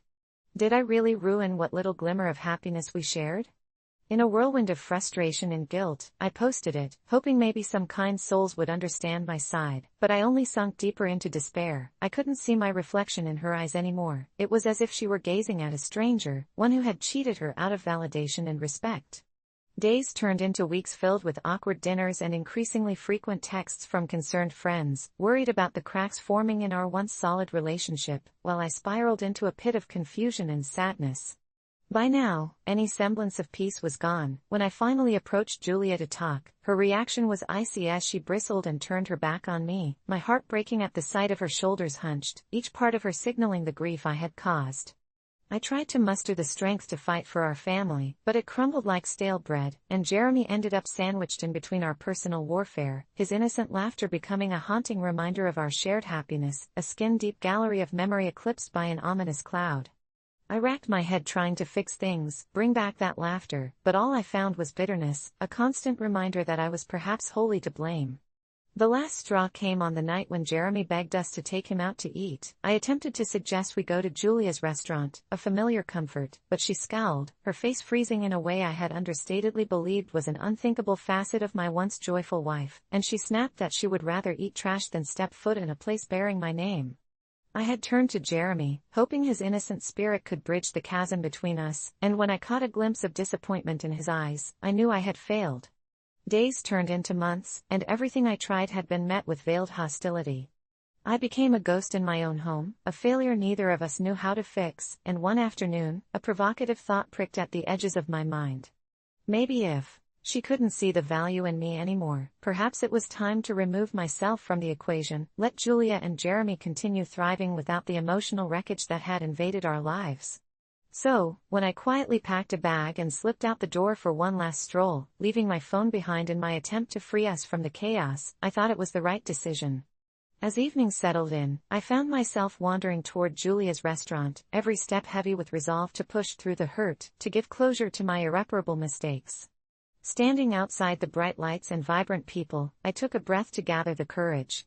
I was finally going to admit my faults and appeal for forgiveness, but as I stepped inside, I was greeted not with the comforting aroma of home-cooked meals but by the sight of Julia beside a tall man with an easy grin, laughing over plates that I'd once served my family. Suddenly, I found myself at the precipice of realization. In seeking to share a simple meal with my son, I had unwittingly starved the love in our home, and now it looked as though I had ushered in someone else's warmth.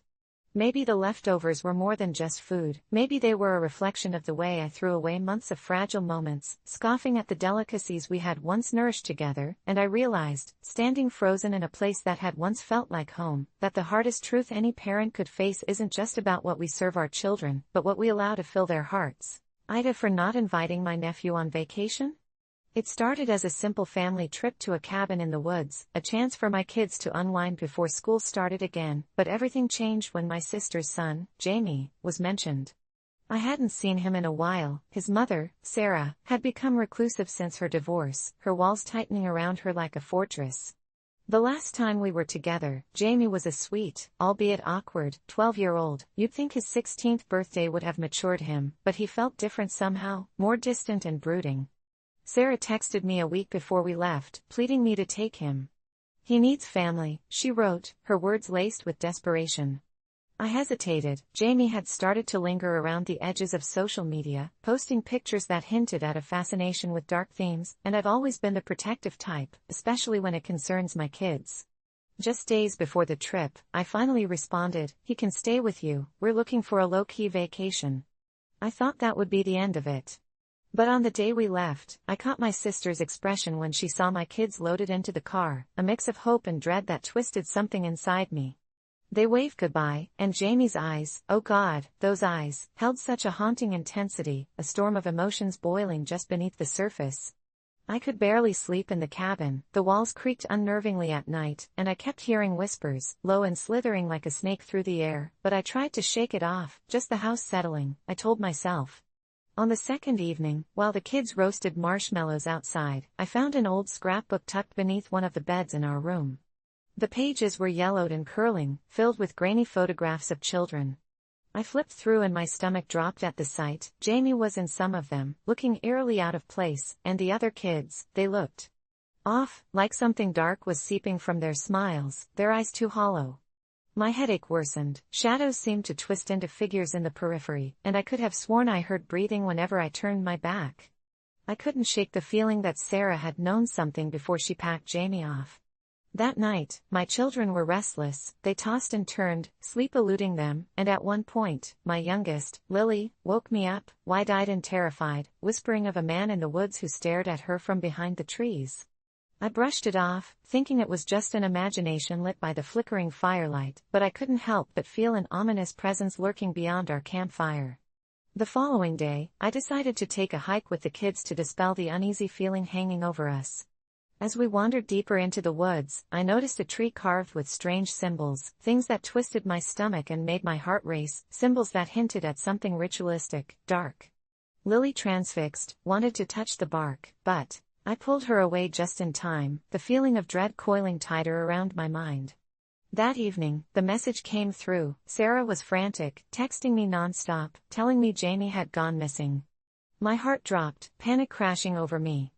I quickly attempted to reassure her. Of course we hadn't invited him to the trip, but I couldn't shake the feeling that I was more involved in the panic than I realized. Something whispered that we were wrong to leave him behind. The next few days blurred, another night passed, and I heard scratching at the walls, voices calling to me and childlike laughter, and when I stepped outside, I was hit by an unbearable chill. The woods felt alive, breathing, twisting in ways nature shouldn't, a cacophony of whispers beckoning me, saying come play with us. On the fourth day, the atmosphere shifted entirely. My kids began acting differently, more aggressive, thick-lipped smiles stretching beyond the realm of normalcy, their eyes bearing an unnatural light that chilled my spine. "Where's Jamie?" they asked over and over, speaking of him as if he had always been with them. I felt sweat pooling at the base of my neck. I tried to wrangle them away from the shadows that seemed to creep closer with each passing hour, and finally, I gathered the courage to venture deeper into the forest alone, driven by an instinct to find Jamie. As I stepped through the trees, whispers became a chorus, begging me to stay, luring me deeper until I stumbled upon a clearing. There, in the center, was a figure dressed in dark clothes, a silhouette of Jamie, but he looked older, almost feral, eyes shrouded in shadow, the edge of his smile vivid against hollow cheeks. My breath hitched as he turned, revealing teeth sharp as knives and an unnatural grin far too wide for his face. "I've been waiting for you," he hissed, his voice crawling beneath my skin, splintering the quiet like thunder. The shadows danced around him, and as they flickered, I felt a wrenching pull inside of me, and as if the woods had conspired, my kids burst into the clearing, eyes glowing, voices harmonizing with Jamie's as they called me to join them. Then came the sound, like a collective heartbeat, an echo of every kid that ever disappeared in those woods. I turned to run, but the shadows wrapped around my legs, their laughter curling around me, pulling me into their realm. And just as I felt myself slipping into the abyss, a sudden thought shattered through the haze: AITA for not inviting my nephew on vacation. As that realization hit, this strange bond washed over me. I knew that in denying his invited presence, I had awakened something that should have remained dormant. I stumbled back, gasping, pushing against the tangible dark that swirled around me until I finally broke free, tumbling back toward the safety of our cabin, heart racing, mind screaming. I shut the door, locking it tight, a desperate barricade against the voices. I ordered my children to get their things. We're leaving. I didn't care what they thought. I glanced back at the woods, Jamie standing at the edge, a devilish allure flickering in his darkened figure, and as we drove away, I couldn't help but feel his gaze burning into my back, burning with the knowledge that every year my sister kept him from us, every vacation we had without him, every time we let the shadows whisper, I was sealing not just my fate, but his legacy, a legacy rising from the depths of the forest where children disappear without a trace, where families fall captive, and in that darkness, a voice would always echo, a question reverberating in the silence. AITA for not inviting my nephew on vacation. When I was a little girl, I dreamt of my wedding day with a fervor that would make even the most hard-hearted cynical adult roll their eyes, and if you had asked me then, I would have told you that my dream dress was a breathtaking pink gown, the kind that twirled like cotton candy beneath layered lights at sunset. Fast forward to my engagement, and my fiancé, Derek, was everything I could ask for. His smile lit up my world, and his laughter felt like home. But when I finally unveiled my cherished vision of a pink wedding dress to him, the look on Derek's face fell faster than I could catch it. He chuckled, which only deepened the crease across his brow. I pictured white, traditional. For the photos. As if my heart hadn't already begun to sink, I tried to brush off his hesitation, assuring him that love was what mattered most, and pink could be the essence of our shared joy.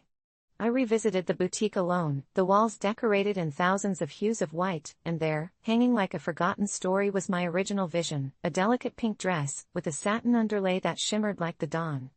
I slipped it on and stood before the mirror, and for the briefest moment, I felt perfect.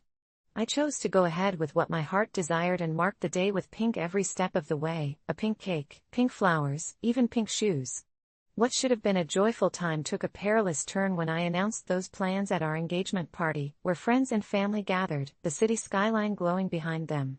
Family members gave polite claps, but I noticed my mother's jaw tighten and my grandmother's eyes narrow. What happened to the beautiful white wedding dresses? My mother questioned, her tone dripping with disapproval. It felt as if the air thickened, my smile wavering under the weight of their stares. Derek, after lagging behind with a muted expression, pulled me aside later, voicing his concerns in a hushed whisper, words about tradition and expectations spilling forth, drowning me in regret. "You know it's important to my family, right?" The doubt nestled itself in my stomach like a lead weight. My heart raced as he tried to convince me that I should reconsider, but it was too late to turn back. I was headfirst submerged in a sea of satin pink and deep disappointment. I had visions of our special day twisting like a terrifying dream I couldn't wake from, and the anxiety seeped into the planning, igniting late-night arguments that pushed him away from me instead of drawing us closer. The week before the wedding loomed like a storm cloud, the colors clashed so vividly with the black and white portrait of my future in-law's expectations. I couldn't sleep, the pink parasol and blush decorations filling every corner of my mind like quicksand. It was like a haunting chorus, and just before I drifted into a restless sleep, I found myself centered once more, a dreamlike image of walking down an aisle of happiness. All that mattered was our love and not the color of my dress. Then, on the day before the wedding, I received a message from my brother. Mom and Dad are fighting. It's bad. A wave of dread washed over me as I found myself torn between my loyalty to my family and my heart's desire. The chasm widened between my decisions, and on the fateful morning, I donned my pink dress alone in the hotel suite, my mother's disapproval echoing like a ghost trapped between and among all the swirling laughter of pre-wedding chaos. The sight of myself sent adrenaline rushing through my veins. I did look beautiful.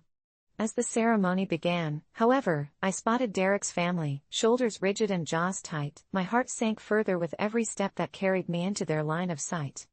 Their eyes, void of understanding, chased away the joyful spark I had longed for. By the time we exchanged vows in front of our loved ones, I felt a churning pit of anxiety in my stomach. I wished for one person to embrace me and validate my choices, and yet I found only silence from my family's corner. The flush of embarrassment was invaded further, creeping in like vines on ancient stone. After the ceremony, as we danced surrounded by a bittersweet haze of joy and resentment, my grandmother confronted me about my foolhardiness. You won't honor tradition? On a day meant to bind your families. Her words were like shards of glass, and I fought the urge to scream. I tried to defend my actions, a flimsy paper boat riding the turbulent waves of emotion, and soon the reception spiraled into chaos. Derek's voice pierced through the crowd, a mix of frustration and disappointment mirrored in his eyes as I stood before my family and his, my pink dress like bandages on wounds that would never heal. The noise blurred into a cacophony of judgment and misunderstanding, laughter stained with unceremonious rejection, and in that moment, I felt a distinct fracture forming. The tension thickened so much that it became impossible to navigate. The phone rang, breaking the anguished silence that shifted our worlds into turmoil. My father, voice tremulous, came hurtling into the room. You need to come home. Now. Panic rose within me, as dread settled deep in my bones, an omen I couldn't escape. I thought about that pink dress, now drenched in symbolic blood. What was a celebration had become a battleground, leaving behind only the ruins of my dreams hanging like broken glass. When Derek saw the fear flashing in my eyes, he took my hand, pulling us away from their judging glares. We'll make this right, he whispered, but I had no idea what that meant, whether our love could withstand the chaos we had unleashed. Yet a sliver of hope pierced through the shadows as we stepped beyond the threshold of acceptance and rejection, the pink fabric swirling around me, a whirlwind of sorrow and love intertwined. In those moments filled with disbelief, it became painfully clear that weddings shouldn't be a battlefield, yet here we found ourselves entrenched. Now a question ignited within: AITA for drama over a pink wedding dress? As I processed the fallout creeping into our lives, one thing was certain: it would take more than a color to define the love we were scrambling to salvage. Every year during summer break, my family and I head to our favorite lakeside cabin, a place marked by its tranquility and untouched beauty. It's always been a retreat from the chaos of life, but this last trip took a turn that still keeps me up at night. We arrived late on a Friday, just as a thunderstorm began to roll in, dark clouds brewing ominously over the mountains. My parents settled, and while I grabbed my backpack and headed to the rickety old pier, hoping to catch a moment of calm before the storm hit. As I stood staring out at the choppy water, I felt a presence beside me. I turned to see a girl, maybe a year or two younger than me, her auburn hair drenched by the rain, and her eyes wide as if she had somehow slipped into a different reality. Without a word, she motioned for me to follow her down the pier. Intrigued but slightly uneasy, I obeyed, as if bound by some invisible thread. She walked with a purpose until we reached the end, where the distance from land felt surreal, as if we were standing on the edge of the world. You shouldn't be here, she whispered, her voice trembling. Just then, the sky split with a blinding flash of lightning, and I jumped, splashing into the murky water below. The last thing I remember was the girl's scream as I felt the cold envelop me, sinking deeper until everything went black. When I came to, I was gasping for air, my chest heaving as I clawed my way back to the surface. I looked around frantically for the girl, but there was no sign of her. It was as if she had vanished into thin air. I pulled myself onto the pier, soaked and terrified, but a part of me felt something I can only describe as wrong, a whispering dread that knotted in my stomach. I noticed the weather had gone eerily calm, the storm clouds dissipating as the sun peeked through the trees. Shivering, I hurried back to the cabin, brushing off my encounter as a strange dream. The next morning, the sun shone bright, but I couldn't shake the feeling of being watched as we went hiking along the scenic trails. It was there I overheard my parents casually talking about a little girl who had gone missing 2 summers ago, last seen near the lake. They said she had drowned, and with a chill, I wondered if this was the girl I had met. Later that evening, while my family played games inside, curiosity gnawed at me, and I slipped back down to the lake. The bright moon hung low in the sky, casting shimmering silvery light on the water, and I couldn't shake the feeling I was meant to be there. I called out, hoping to hear that girl's voice again, but only silence answered. Suddenly, I heard splashing, and then whispering. The whispers turned into chants as other shadows emerged from the woods. Their faces were obscured, and it felt like they were both there and not there. They pointed at me, demanding I join them in their fray, but I was rooted in place, paralyzed by fear. That girl appeared again, her face twisted in anguish, as if pleading for help, and I felt an uncontrollable impulse to step forward. But as I did, an unseen force pulled me back, and I resisted. That's when I heard it, a voice from the shadows, sickly and sweet, taunting, "You could save her, but it will cost you your joy." I couldn't understand, my heart racing as I felt the shadows drawing closer.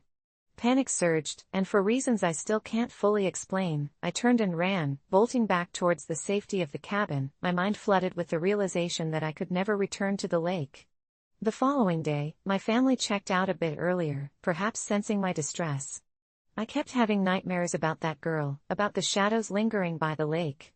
Days turned into weeks, and I convinced myself it was all just a figment of my imagination, a trick of the summer blues. But then came the phone call. It was a local news report about the lake. A girl had gone missing once again. She fit the same description as the girl from my summer.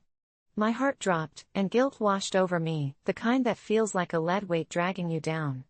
Could I have saved her? The thought gnawed at me, but deep down, the whispers in my head urged me to let it go, telling me I was being ridiculous. Still, I couldn't shake that eerie connection, feeling as if I had witnessed something I shouldn't have. My dreams grew darker, filled with shadows and whispers, and I wouldn't let myself swim anywhere near that lake again. As summer bled into fall, I tried to put it all behind me, but one night, while scrolling through social media, I came across a post that made my blood run cold, a photograph of that girl, smiling brightly, captioned, "Missing, please help us find her." Only this time, the comments were filled with those same shadowy figures from my dreams, claiming they could help, that they knew where she was. I barely slept that night, haunted by the thought that I had left her behind. And then, without warning, the shadows came back. They invaded every corner of my mind, filling my thoughts with despair and fear until the following summer rolled around, and my parents announced we'd be heading back to the cabin. My heart raced at the thought, and despite feeling unwell, I couldn't let my parents know. I had to face whatever darkness awaited me. When we arrived, everything seemed normal, no signs of the girl, just peace and quiet, the lake shimmering under a golden sunset. I convinced myself I was imagining it all until that very first night. I went for a walk along the pier and, as soon as I stepped onto the dock, I felt it, the cold breath on my neck and the whisper of a name, urging me forward. Ignoring every logical reason, I walked to the end of the pier, and there she was, emerging from the depths of the water, her pale face shimmering under the gathering moonlight, the shadows twisting around her sorrowful eyes. "Help me," she begged, her voice echoing across the water, and I felt my resolve crumble. I stepped closer, reaching my hand out, but that's when the shadows bubbled up, swallowing her whole as their whispers turned into a deafening roar. "You should have saved her," they cried, and I finally stumbled back, horrified beyond comprehension. My body felt frozen, my breath caught in my throat, as reality shattered.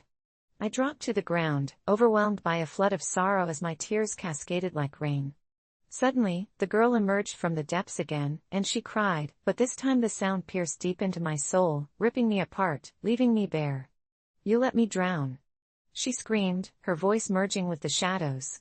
I felt like I was being tossed between worlds, lost in their twisted grasp. Finally breaking free from the haze, I turned and bolted back to the cabin, knowing that I could no longer live in denial. The next morning, I gathered my courage and confessed to my parents, hoping against hope they could help me understand, but they only looked at me with concern, brushing off my tales as a youthful imagination. They didn't understand what I had witnessed or felt, nobody ever did. Days went by, each one cementing the dread that had taken root in my heart, and when the time came for us to leave, I knew with clarity, I'd be forever haunted by that girl's anguish, an echo of guilt that would never fade. I boarded the car, every thought consumed by shadows, the whispers now entwined with my own thoughts, haunting me relentlessly. "You should have saved her," they taunted, their voices familiar yet alien, sending shivers down my spine, and as we drove away, I couldn't help but look back at the lake, the last vestiges of sunlight catching its surface, that eternal stillness reflecting a million stars above, and I screamed at the top of my lungs, a desperate plea to whatever forces lingered in the dark waters, "I am so sorry." But I knew then, it would never be enough to drown out the silence that followed. AITA for using the word consent against my mother? I never thought I'd find myself typing this on a late Tuesday night, but here I am, heart racing, fingers trembling on the keyboard, desperate for some semblance of understanding about what just transpired in my life. It all started when I decided to visit my parents for the weekend. I hadn't been home in months, and I could sense my mom's disdain through the intermittent phone calls I received, filled with thinly veiled remarks about how I'd just forgotten about them. So, with a mix of guilt and nostalgia, I packed my bags and drove the 2 hours back to the house I grew up in, the place that held a billion memories, both good and bad. As I pulled into the driveway, a chill ran down my spine, but I shrugged it off as anxiety. After all, who really wants to discuss their life choices over dinner? My mom greeted me with her usual overbearing affection, hugging me tightly, her perfume cloying yet familiar, and I felt the knot of tension in my stomach slowly start to unravel. We chatted over dinner, the conversation light and predictable, until the topic shifted to my love life, a subject my mother tends to tackle using a hammer instead of a scalpel. She pressed me, asked questions I didn't want to answer, and her probing took on a sharp edge that I eventually pushed back against. That's when I uttered the word consent. It slipped out during an argument after she told me to pick better partners. I just couldn't take her lecture anymore. I said something like, "Mom, it's my life. I get to choose who I want to be with, and I need your consent to make me feel worthy." It wasn't meant to hurt her, but the air changed in an instant. Her face darkened, a look I had never seen before, as if I had slammed a door in her face, a door I didn't even know existed until that moment. Silence stretched like a rubber band ready to snap, and I could feel my heart thudding in my chest. My mother's eyes shimmered with a complex blend of hurt and rage, and she took a step back, her breath hitching as if someone had stolen the air from her lungs. I couldn't comprehend what had happened. All I knew was that I had crossed a line that I hadn't even known was there. It was a conversation spiraling completely out of control, and before I could backtrack or even apologize, she screamed. "You think you can use that word against me? You think I don't know what consent means?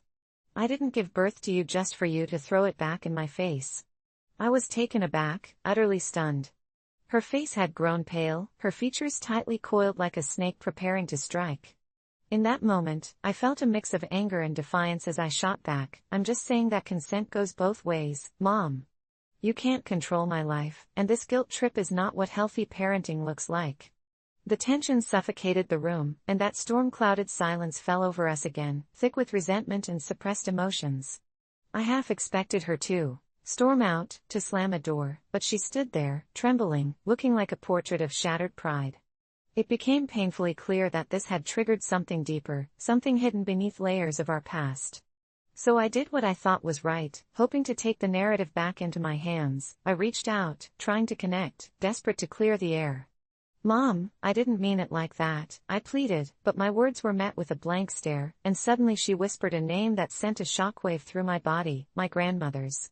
She used to say consent is why I had to fight for you, why I had to endure pain, so you could be free. Those words felt like ice piercing through my veins. It was like she had opened a door I never knew existed. My grandmother had always been a mysterious figure, a woman who had endured much and left behind stories that were always shrouded in whispers. I searched my mother's face for any hint of explanation, but instead, she crumbled into tears and I watched, horrified, as years of unspoken grievances poured out. She started to tell me about her childhood, how my grandmother had made choices that had shackled her to an unhappy marriage and a life of regret, all born from a warped sense of broken consent she could never escape, and I sat there, frozen, overwhelmed by sadness for a past I couldn't touch. "I was supposed to be your protector," she sobbed, "but it all feels so twisted. I never wanted you to feel the same pain I did." In an instant, I realized the true weight of what I had said. Our entire lives were entangled in these invisible threads, stretching across generations. It wasn't just about our conversation anymore, it was history echoing through the walls of our family home. It became clear that the word consent had opened a Pandora's box of unhealed wounds and buried sorrows. I thought I was just standing up for myself, but instead, I was confronting a legacy of pain I never fully understood. I held her tightly, both of us enveloped in tears, and for the first time, we acknowledged the silent cries of our past. But even within that embrace, a part of me knew that this revelation wouldn't be the end. It was just the beginning of a much longer journey we would have to navigate together, facing truths that could rip families apart or, maybe, for the first time, bring us closer. So, now I sit here questioning myself, wondering, Ada? Part of me feels guilt for awakening this dark past in my mother, another part knows if I hadn't said anything, we may have remained stuck in our silence. Maybe, in breaking the chain, I was finally breaking free. I had always been a proud, open-minded person, but the moment my husband suggested hosting his niece and her friends for a weekend, my heart sank into my stomach like a stone. "They're just kids," he said when I expressed my discomfort. "It'll be fun." I smiled weakly, but a knot twisted in my gut as I remembered the incidents that had taken place in our small town recently, reports of children disappearing, strange eyes watching from the shadows, whispers that drifted across the playground late at night. It wasn't the kids themselves I disliked, it was the haunting feeling that something was terribly wrong. The first night they arrived, laughter filled our home, but it was an eerie kind of laughter, one that clawed at my insides. The kids immediately started playing hide and seek, but not under the usual terms. They seemed to forget the boundaries, darting into rooms we hadn't even entered yet, giggling and peeking out like they knew secrets we didn't. I felt like a ghost in my own house, stuck in a nightmare where I was simultaneously an unwilling host and an invisible observer. When they invited me to join their game, my skin prickled. I declined, saying I had work to do, but that only seemed to amuse them more. Their eyes glinted in the soft glow of the living room lamp, and every time they glanced my way, it felt as if they were sharing silent jokes I wasn't privy to, a joke at my expense. As night fell and I tried to tuck myself into bed, the sounds of their whispers drifted through the cracked walls of our old house. I could have sworn I heard my name amidst their giggles, calling me out as if it was a part of their secret game. The next day, I decided to take a bold step and talk to my husband, laying out my worries, hoping he would see the truth of the situation. "I just don't feel comfortable with them here, not with everything going on," I admitted, my heart racing as I spoke. He frowned, looking hurt, and I instantly regretted my honesty. "So you're saying our niece and her friends are a danger?" His voice was low and sharp like ice. I opened my mouth to explain, but the words felt too large for reality. He turned away, dismissing my fears as improbable paranoia. "You're overreacting," he said, and I knew that our disagreement would hang over us like a dark avalanche waiting to fall. Throughout the day, I became more determined to keep an eye on the children. I watched them from down the hall as they congregated around the dining room table, shadows flickering across their excited faces. They moved in coordinated precision, sharing odd words in a language I couldn't understand. Each time I stepped closer, they'd hush immediately, their eyes locking onto me with a strange intensity, as if I was intruding on something sacred. That night, I lay in bed, too restless to sleep, replaying my husband's skeptical reaction. Was I really being paranoid? The thought twisted my gut. I tried to focus on anything but the gnawing sensation lingering in my mind, but then a soft tapping snagged my attention. I swung my legs around and crept to the doorway. Peering into the darkened hallway, I felt the icy fingers of dread wrap around my spine. It was just past midnight, and the house was eerily silent except for the faint sound of laughter drifting in from the living room. Curiosity washed over me, enough to nudge my feet forward. I crept toward the voices, heart pounding, and when I reached the dining room, my heart nearly stopped. The children were gathered in a tight circle around something. What were they doing? I squinted, trying to see past their small, interlocked bodies. Suddenly, one of the boys glanced over his shoulder, catching my eye. An unsettling grin spread across his face, and he beckoned me closer. "Come join us," he chirped. Instinctively, I felt the air grow thick, pressing down on me like a heavy weight. "No," I called out, my voice trembling. "What are you doing?" A round of giggles erupted, and the girl standing in the center lifted something high above her head, something glinting in the dim light. My breath caught in my throat as I realized it was a stuffed animal, but it wasn't just any stuffed animal. Its fur was soaked, dripping an unnatural shade of red that pooled onto the floor. "Look!" another child exclaimed, excitedly pointing at the gory toy. "It's alive!" My heart raced, and panic surged through my veins as I stumbled backward. They were all looking at me now, their expressions shifting from giddy playfulness to something dark, something twisted. The insistent tapping of their fists against the table echoed in the stillness, a morbid rhythm that sent chills shooting down my spine. "Wanna play?" the girl asked, her voice now too sweet, almost mocking. I turned and ran back to my room, locking the door, pressing my back against it as if it could shield me from whatever vile magic those children possessed. I tried to convince myself it was just a prank, but in the morning, the unease returned tenfold. As the sun rose, I slammed coffee into my system and finally confronted my husband again. "You need to see what they're doing. They're playing with something." "Wrong." His eyes narrowed in disbelief, but before he could respond, a raucous series of knocks shattered the morning calm. The children were outside, slamming their palms against the door, yelling my name, their voices rising to a pitch that felt like nails scraping against my skull. I opened the door to reveal them standing in a line, beaming smiles painted across their faces like they were in on a joke I wasn't. "We want to play," they chanted in unison, their voices ringing like a nauseating choir. My heart thudded painfully in my chest, and before I could reply, the boy in front pulled something from his pocket. It was a tattered piece of paper, and as he unfolded it, I recognized it all too well.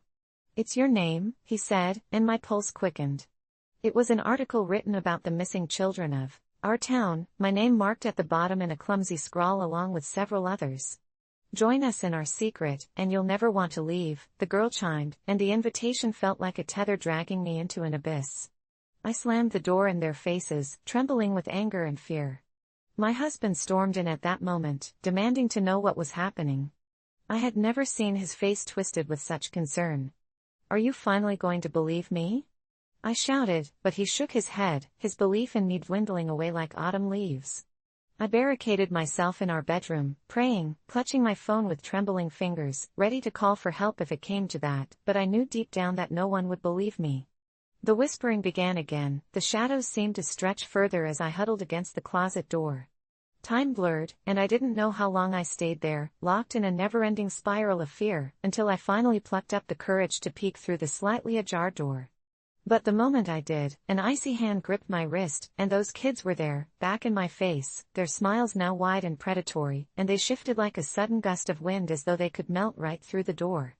"You shouldn't have locked us out," the boy said, his voice echoing like distant thunder, and the last thing I remembered was screaming as the world crumbled into darkness around me, my consciousness slipping away as they slowly pulled me into their game. AITA for admitting I was uncomfortable. I now wondered, my voice echoing in the void, for there was no one left to hear me. My heart pounded in my chest like a drum as I stood at the edge of our yard, peering through the trees at the gathering across the street where my younger sister and her friends threw what they called a party. It wasn't the kind of party filled with balloons and cake, it was dark and chaotic, the flickering glow of a cheap disco light battling against the encroaching shadows of twilight. I had always been the responsible one, the one who stayed inside and studied while my sister, Mia, had been allowed to explore the edges of that reckless freedom. But as I listened to their laughter thick with smoke and heard the muffled beats of music that felt too loud for our suburban neighborhood, a knot of dread twisted in my stomach.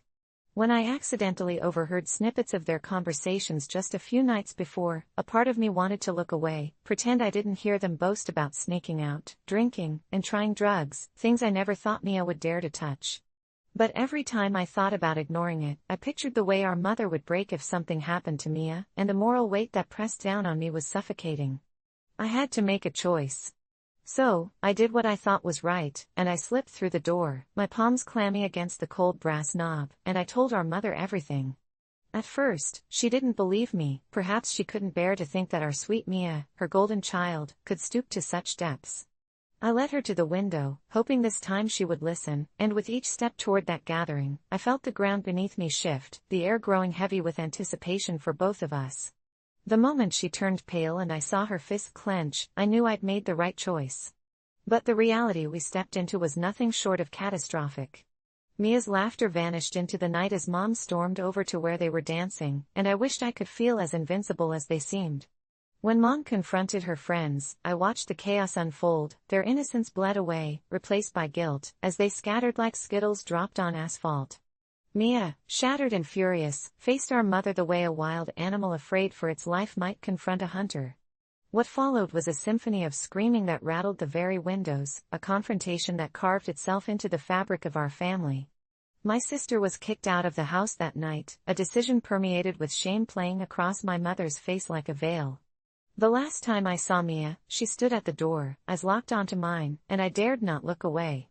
Could I, the one who had always protected her, really be the monster who caused all this? Was I, in fact, an awful person for looking out for her? Guilt ate at me for days following the incident, but there was also a creeping sense of fear lingering in the corners of my mind. As the days melted into weeks, Mia's absence turned our home into a hollow shell. Our mother's grief manifested in silence, each meal a reminder of the laughter that once filled the air. I received mixed messages from everyone. Friends at school whispered their pity while my teachers offered me haunting looks that spoke volumes, as if they miraculously knew my hand in the fray. I thought about reaching out to Mia, but the shame rooted me in place, tightening every nerve and leaving me wondering if I had made a dreadful mistake. One night, when I couldn't bear the haunting guilt any longer, I decided to text Mia, an olive branch, a feeble apology hidden behind layers of regret. But instead of the expected "I miss you" or "I understand," she simply replied, "You have no idea what you've done." Those words slashed through my chest. I half expected a sob fest but instead got cold dread that coiled within me. For weeks, I left my phone on my bed, too frightened to reach out again, until one day when I received an unexpected voicemail. "You'll pay for this," she snarled, her voice dripping with malice, warped and unrecognizable. From that moment on, the atmosphere shifted. I felt eyes on me, shadows lurking just behind my shoulders. I could hear the whisper of Mia's name on the wind whenever I walked to school, could sense the malicious energy in the air that followed me home. I found myself glancing over my shoulder, heart racing, convinced Mia had turned into something more sinister, a specter lurking just beyond my vision, waiting for the right moment to pounce. Then, the knocks started, quiet at first but building into furious strikes that made me jump. Each time I opened the door, my heart would leap, praying it was merely a neighbor or the pizza delivery guy, but always hoping to see her face, until one evening, it was my mother who answered the door, forcing a grin, sagging under the weight of her grief. That night, the silence deepened, a heavy blanket pressing over our home, and I could swear I heard Mia's laughter echoing off the walls in the dead of night. The weeks dragged on, my anxiety spiraled, until I could no longer tell when I was awake or dreaming. Then came the night of terror, an unspeakable thing that broke through the stillness of our home. It awakened me from a restless sleep, a piercing shriek echoing like steel scraping against stone. I bolted up, breath hitched in my throat, heart pounding as I grabbed my phone, praying it wasn't Mia, that she hadn't returned to exact her revenge. I opened the door a crack, shadows danced under the moonlight, and creeping dread slid into my bones. As I stepped into the hallway, the familiar scent of smoke clawed at my throat, reminding me of those forgotten nights by the tree across the street. What I found at the end was nothing I could have ever imagined. Mia stood there, features twisted in rage, surrounded by her friends, an odd gathering that felt both foreign and familiar in a way I couldn't comprehend. Except now, they wore masks, faces twisted in grotesque expressions, and when they turned to me, the air filled with chilling laughter that echoed my wildest fears, inhuman, mocking. "You should have left us alone," Mia hissed, her voice slipping through the masks of her friends, haunting and venomous. I tried to back away, but a force pulled me forward, chaotic energy bubbling in the air, vibrating through my bones, my heart racing in fear. "What do you want?" I stammered, but the swirling laughter grew louder, drowning out my voice and whispering, "It's your fault, you wanted this." In that moment, I realized the truth planted firmly in the pit of my stomach. I didn't just lose my sister that night, I had lost myself as well. The love I thought could conquer all had twisted into something malevolent, and I was left in a game I never volunteered to play. As the laughter soared, crescendoing into a feral din that shattered the walls of my sanity, frantic thoughts raced through my mind. Were they all just figments of my imagination? But the unmistakable truth clamped around my throat like a vice. I had brought this darkness upon both our lives. I could hear them chanting, words that stole the warmth from my soul, and at that moment, I understood their true nature. They were no longer just me as friends, they were something darker, something that thrived in the shadows I had feared all along. I collapsed to my knees, the weight of regret and despair suffocating, and there, in the dim light of the hallway, I realized not just who Mia had become, but also who I had become, a puppet on strings of guilt. As the laughter enveloped me, each teasing taunt whispered back memories of warmth, love, and laughter, replaced now by darkness, echoing indefinitely against the walls of our broken home. In that moment of clarity, I knew it was too late to save her, and too late to save myself. I never thought a high school election could be the catalyst for so much chaos, but when I found myself losing the race for class president to Alex, a guy who was as popular as a sparkling social media influencer and twice as fake, something inside me snapped. Leading up to the election, I had poured my heart into my campaign, pouring countless hours into speeches and posters, all while trying to promote my vision of a more inclusive school, only to watch as Alex waltzed around, throwing lavish parties and posting perfectly staged selfies that made me feel like a ghost compared to his booming presence. On that fateful day, as the countdown to the announcement ticked down, I felt an undercurrent of dread snaking through my thoughts, an awareness that my passion for change stood no chance against shallow charm. When the principal finally declared Alex the winner, the sound of raucous applause and laughter felt like a dagger plunging into my chest, leaving me breathless with anger and humiliation. In a fit of rage, I stormed out of the auditorium, unable to contain my gnawing frustration, not just at losing but at the entire system that glorified mediocrity over genuine effort. I was tired of pretending it didn't matter. It did matter. Fueled by indignation, I hastily drafted a resignation letter on my phone, angrily posting it in our class group chat, bitterly declaring that there was no way someone like Alex could lead us. I thought my message might resonate, maybe even go viral around the school, but instead, it was met with a silence that felt heavier than the thundering applause I had just witnessed. The next day, however, my decision spiraled into something far more sinister. My phone buzzed incessantly with notifications, but not of support. Instead, my peers turned on me, the whispers and snickers echoing down hallways like a haunting wind, leaving me isolated. I had unleashed something I couldn't contain, a dark curiosity started spreading. Who were these people I once called friends, who pretended loyalty while eagerly stoking the coals of someone else's success? I began to notice strange things around me, my locker mysteriously jammed with an array of sticky notes, taunting me with phrases like just a loser or a standing ovation for Alex.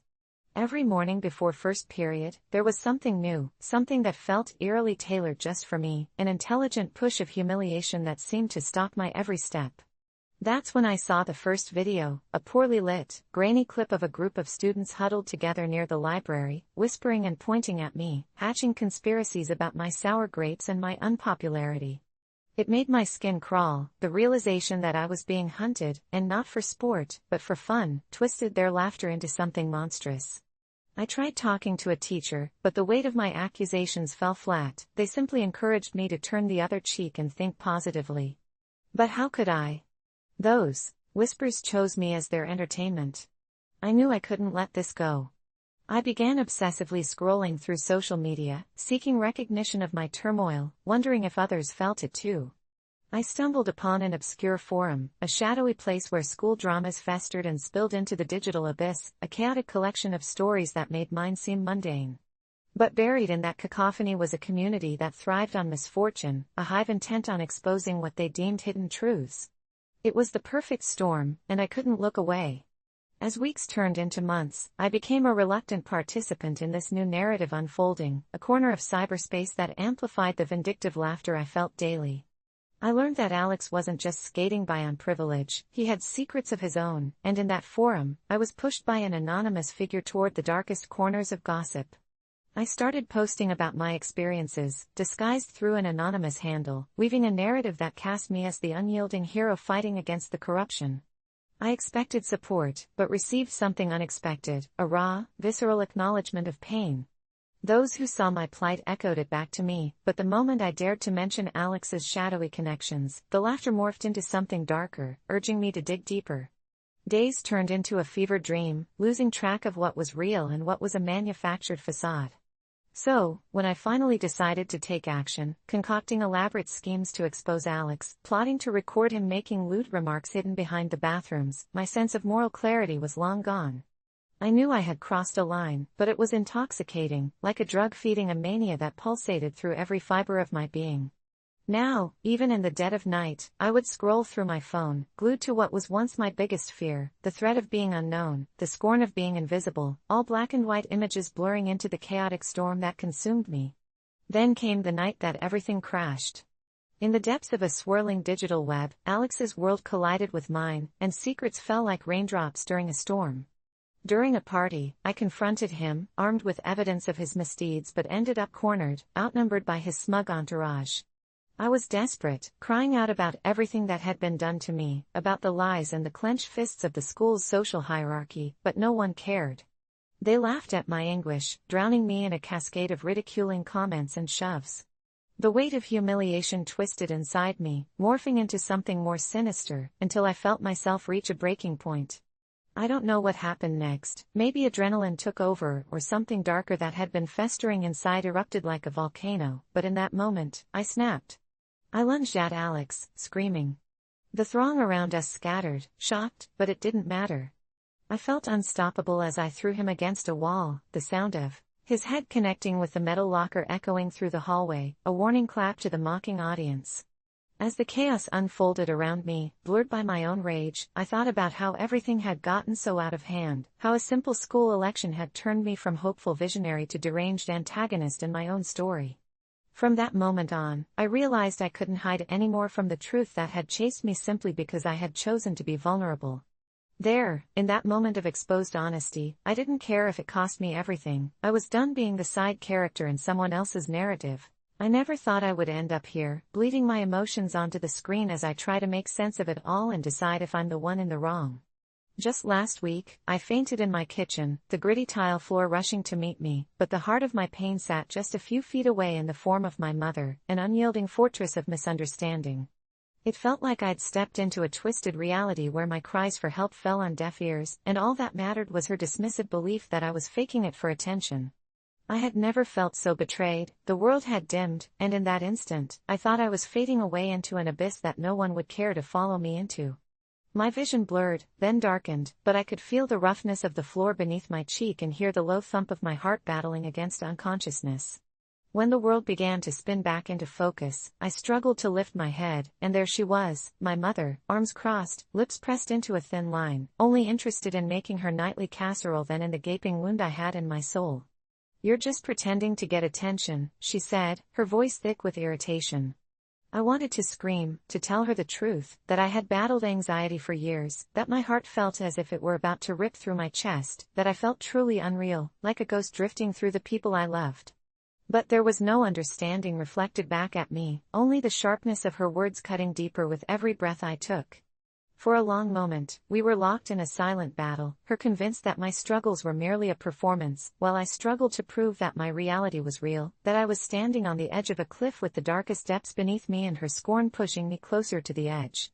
It was just a few weeks before I had sat across from her at the kitchen table, trying to explain the weight in my chest, how the walls felt as if they were closing in, how I sometimes couldn't breathe, and instead of empathizing, she pointed her fork at me, a jeering light in her eyes, declaring that I had too much time on my hands, that I was just perpetually unhappy.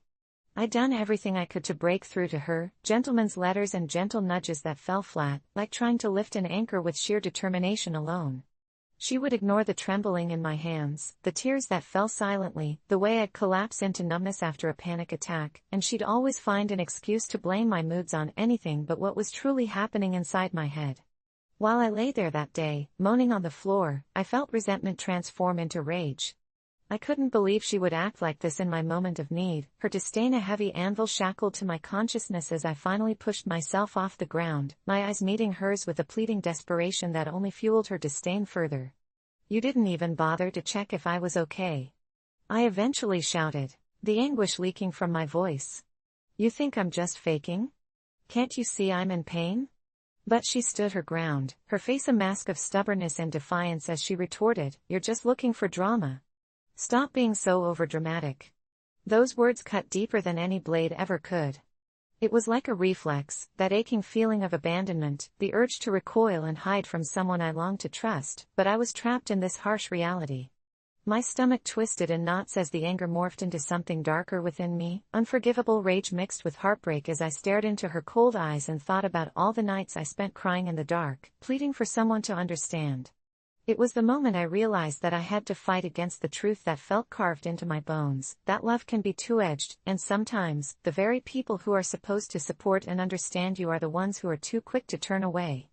Time stretched then, laden with heavy silence, until I stumbled towards my bedroom, the weight of her misunderstanding an anchor that dragged behind me. I locked the door and collapsed onto my unkempt bed, letting the frustration seep out with furious sobbing as I thought about how little she truly understood me. It was as if every time I reached for clarity, she was there to snatch it away, and I was left floating in a vast sea of confusion. That night, I clutched my chest and felt every beat like a distant echo. I stayed up, staring at the ceiling, praying for some sign, any sign, that my mother could hear me over those hollow corridors that separated us.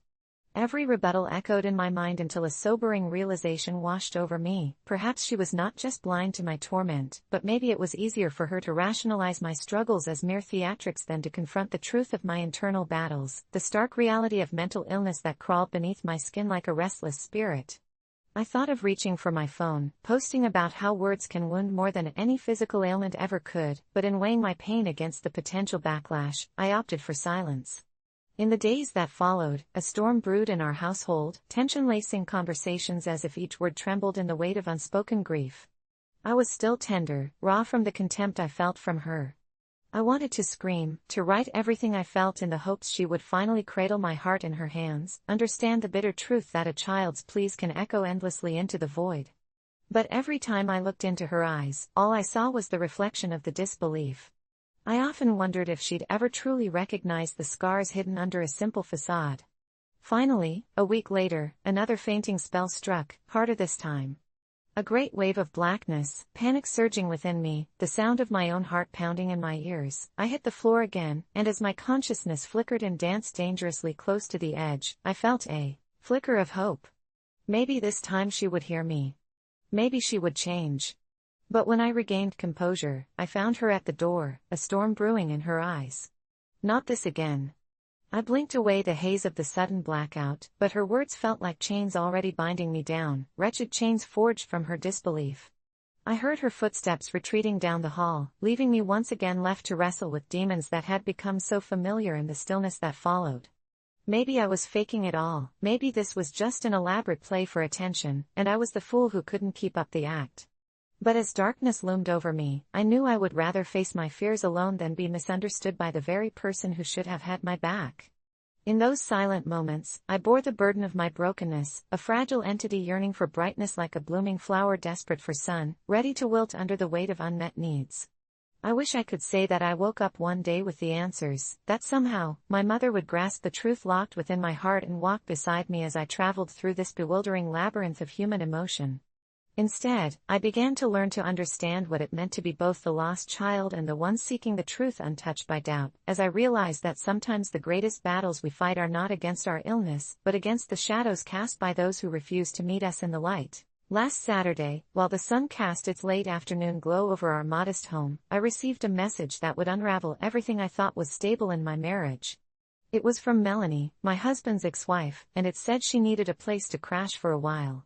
My fingers twitched over my phone as I hesitated, recalling the awkward dinners where I plastered a smile on my face while she recounted tales of their life together, stories punctuated with nostalgia that felt like knives twisting in my gut. I caught a glimpse of my husband, Mark, with his dreams of being a father, and I remembered how her shadow loomed over our plans, how he'd sometimes get lost in thoughts of what might have been. I took a deep breath, recalling the bite of jealousy that came with every shared memory, that smirk she wore like a crown, reminding me of her former reign over his heart. I tapped on the screen, whipped it if I told her to find another place. Just as I was about to hit send, I caught sight of Mark returning from the backyard, his hands muddy and a smile on his face, remnants of our future buried just under the surface. There was no response from the group chat, just an empty void of digital uncertainty that gnawed at me. What if they were right? What if I was the villain in this tale? As the day slipped into night, the shadows stretched, morphing and contorting into familiar shapes, weaving my mind into a frenzy of fear and anxiety. I envisioned what my decision could unleash, the ripples echoing into our lives, a thin thread snapping, leaving chaos in its wake. Mark and I sat down to dinner, his friendliness unsettling, and I found myself eating in silence, the tension growing like vines choking a tree. Did he suspect the turmoil I wove inside? My stomach churned at the thought of blurting out my plan. Afterward, as he settled into bed and the house grew quiet, I lay awake, considering every angle until I finally managed to sleep, only to be jarred awake by a crashing noise. My heart raced. I stumbled into the hallway, guided by faint whispers that danced around me. As I approached Mark's study, I saw the door ajar, and the voice that floated through sent chills down my spine. It was Melanie, hushed and conspiratorial, sweet with promises that felt laced with malevolence. I couldn't hear all the words, but the laughter set my blood on fire, and at that moment, the weight of my indecision crystallized into resolve. I would tell her to leave. That night, sleep evaded me as I envisioned the conversation brewing like a storm in the pit of my stomach. The next morning, as Mark sipped his coffee, the sun waking up through the kitchen window, I finally mustered the courage, my blood pounding in my ears. "We need to talk about Melanie," I said, my voice steady but betraying a tremor that he noticed immediately. Mark's eyes narrowed as he pushed the mug away. That was my sign. He listened as I poured out my feelings, how her presence hung over us like a specter, how it embarrassed me, how it twisted the knife deeper every time she smiled at him with that same infuriating warmth. "She needs to find her own place," I concluded, my heart racing in my chest as his expression darkened. Silence enveloped the room, thick and suffocating, a pulse of tension twisting like a living thing. "You don't understand how needful her situation is," he countered, his voice soft but full of brooding sadness, leaving me bewildered. How could he still defend her? My heart sank deeper as he went on about her struggles, the difficult life she had because of our divorce, and the children who lived scattered in the wake of their split. Every word he uttered felt like a sharp blade carving deeper into my resolve. I could feel tears prick at the corners of my eyes, and I choked back the helplessness clawing at my throat. But as I stared into his eyes, still sparkling with affection, I realized I couldn't let them reignite the embers of their past. The weeks dragged on, the moments we once cherished were tainted by her lingering presence. I could see it in Mark's furtive glances at his phone, the way he wore an anxious smile whenever her name popped up on the screen. It was then I decided that fear alone wouldn't determine my happiness or his instincts. It had to be gone. Our home became a battlefield of unspoken words and invisible corpses, each day a test of my will. I found myself drawn back to the messages, the ones that had painted her darker than before, a sly predator in sheep's clothing. I reached out to friends who had been sympathetic, listening intently while my confidence solidified. They told me what I had known all along. I deserved a life free from haunting pasts, a love untainted by the ghosts of former partners. It was finally time for confrontation. I had nudged the gears forward and couldn't pull back from the momentum charging through my veins. One afternoon, in the midst of kitchen chaos, I called her. My heart raced as the call connected. Her hesitant voice on the other end was a siren's call that needed shattering. "Melanie, we need to talk," I said, every word dripping with resolve, and through the exchanges, I felt the power shift in my grip. She danced around the subject, veering expertly, but I remained anchored, bringing the topic back to her stay. "Mark and I love each other, and you can't keep crashing here," I said, feeling the tremor of adrenaline coursing through my bloodstream. To my surprise, she laughed, a cold, mirthless sound that sent icy tendrils snaking down my spine. "You think this is over?" She spoke, silky and twisted. "This isn't your movie, and I'm not going anywhere." I remember that gut-sinking moment when I realized this wasn't merely about space, it was a tug-of-war for dominance. That night, I tried to shake the fear that clenched onto my gut like a vice. I envisioned slamming the door in her face, but it was Mark's words that simmered in my ears. "She's my past," he had told me, like a scar on my soul that can't simply fade. It plagued me every second until the reality set in. I had to act.